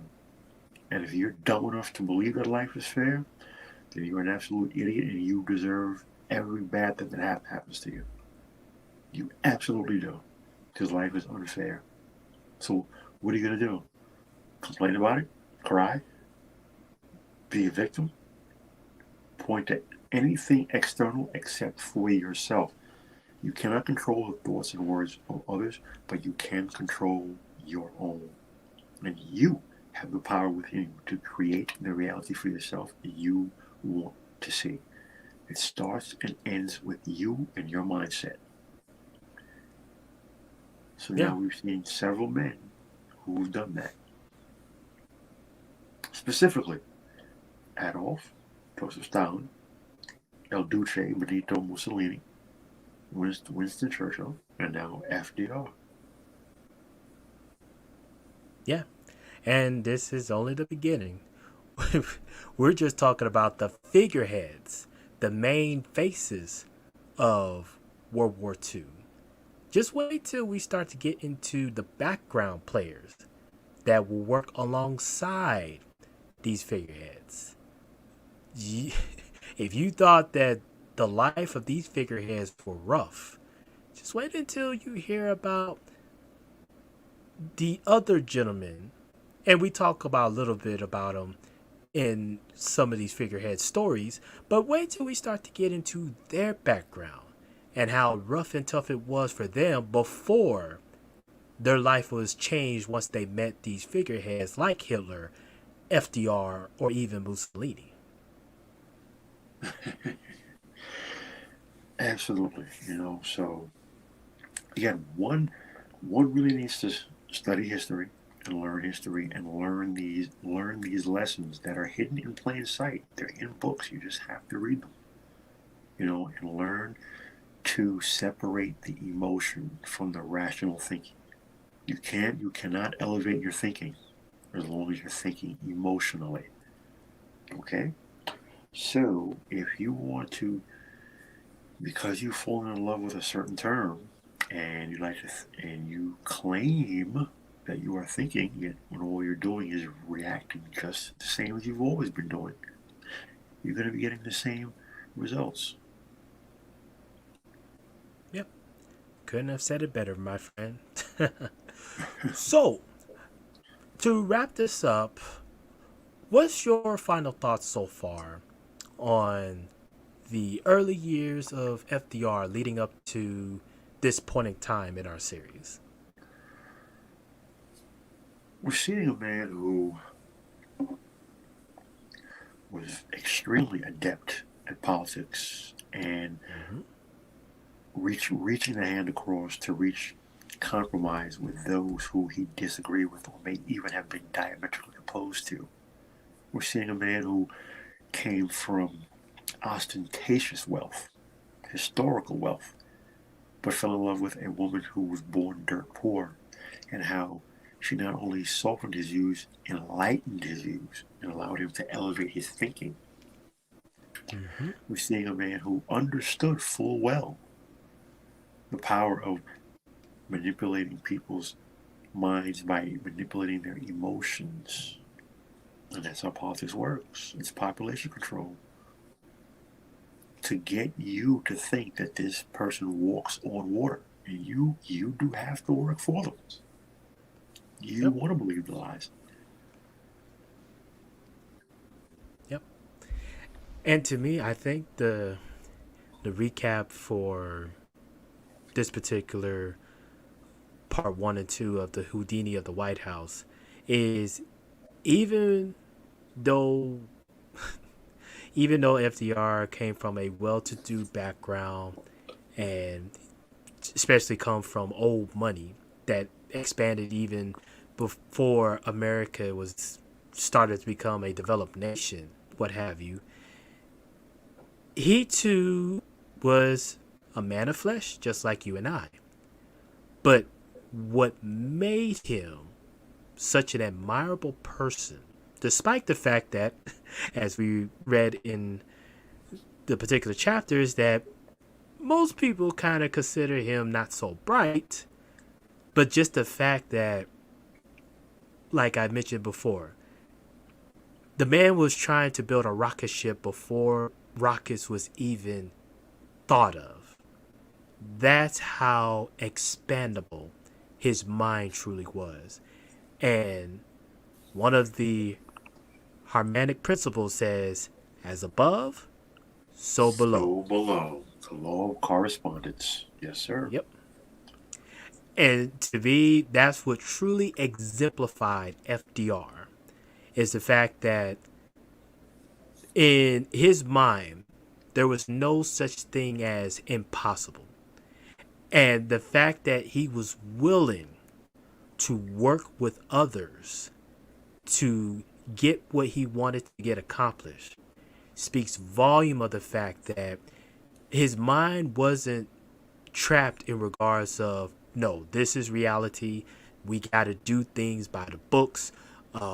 There is black and white. There's no in between. Far from it. FDR understands there is a huge gray area. And within that gray area, everything is possible. You know, binary thinking is dangerous because it limits you. You're either with me or against me. You're either my lover or you're my enemy. It does not work that way. You have to learn how to work with people in order to get things done. You know, for some reason, that word gets people, it gets their blood boiling. But people exhibit binary thinking. And they lack the ability to elevate their thinking. Because this world is not, you know, forgive the pun, it's not black or white. It's mostly gray. It's mostly gray. Yep. We live in a twilight world, and there are no friends at dusk.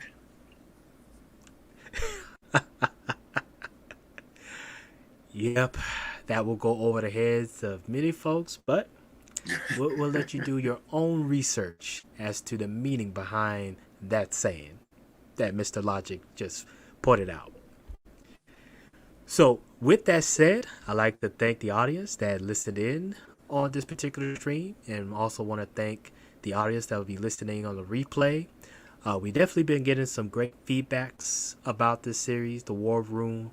A lot of individuals, both here in America and even outside of America, love tuning into this series, especially as we delve deeper into these individuals and events of World War II, and really just shows how much of an impact they've all had on today's type of world, even now.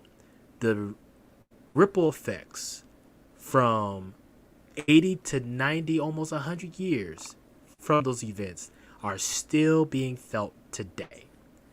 And this is why we make this series, to reflect on how much of an impact these people and events of those times still have.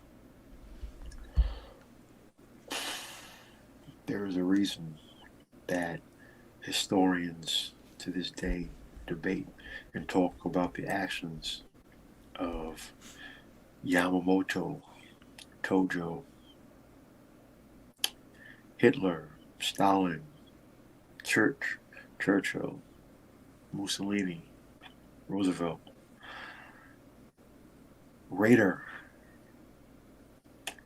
Patton, Rommel, Montgomery, Eisenhower. These are men who shaped. We have not seen an event that has shaped and changed the course of human history since World War II. COVID might be the first one that we've really seen affected every facet of this world and changed the way people live on this planet. Mm-hmm. So there are many, many lessons to be learned on many levels. So. Yep. And speaking of Tojo, he will actually be our next figurehead we're going to be talking about in next month's episode. And I'm definitely looking forward to talking about Hideki Tojo's, because his upbringing is definitely going to be one where, if you want to understand how the Japanese thought as a whole back during those times, reading about Hideki Tojo's will give you some insight. And especially once we finish up with these figureheads, we're then going to start to transition into the 1920s, where we're going to look at the landscapes of these nations, how they lived their social lives, the political lives, what sort of entertainments was going on back then, how the people thought, what they believe in.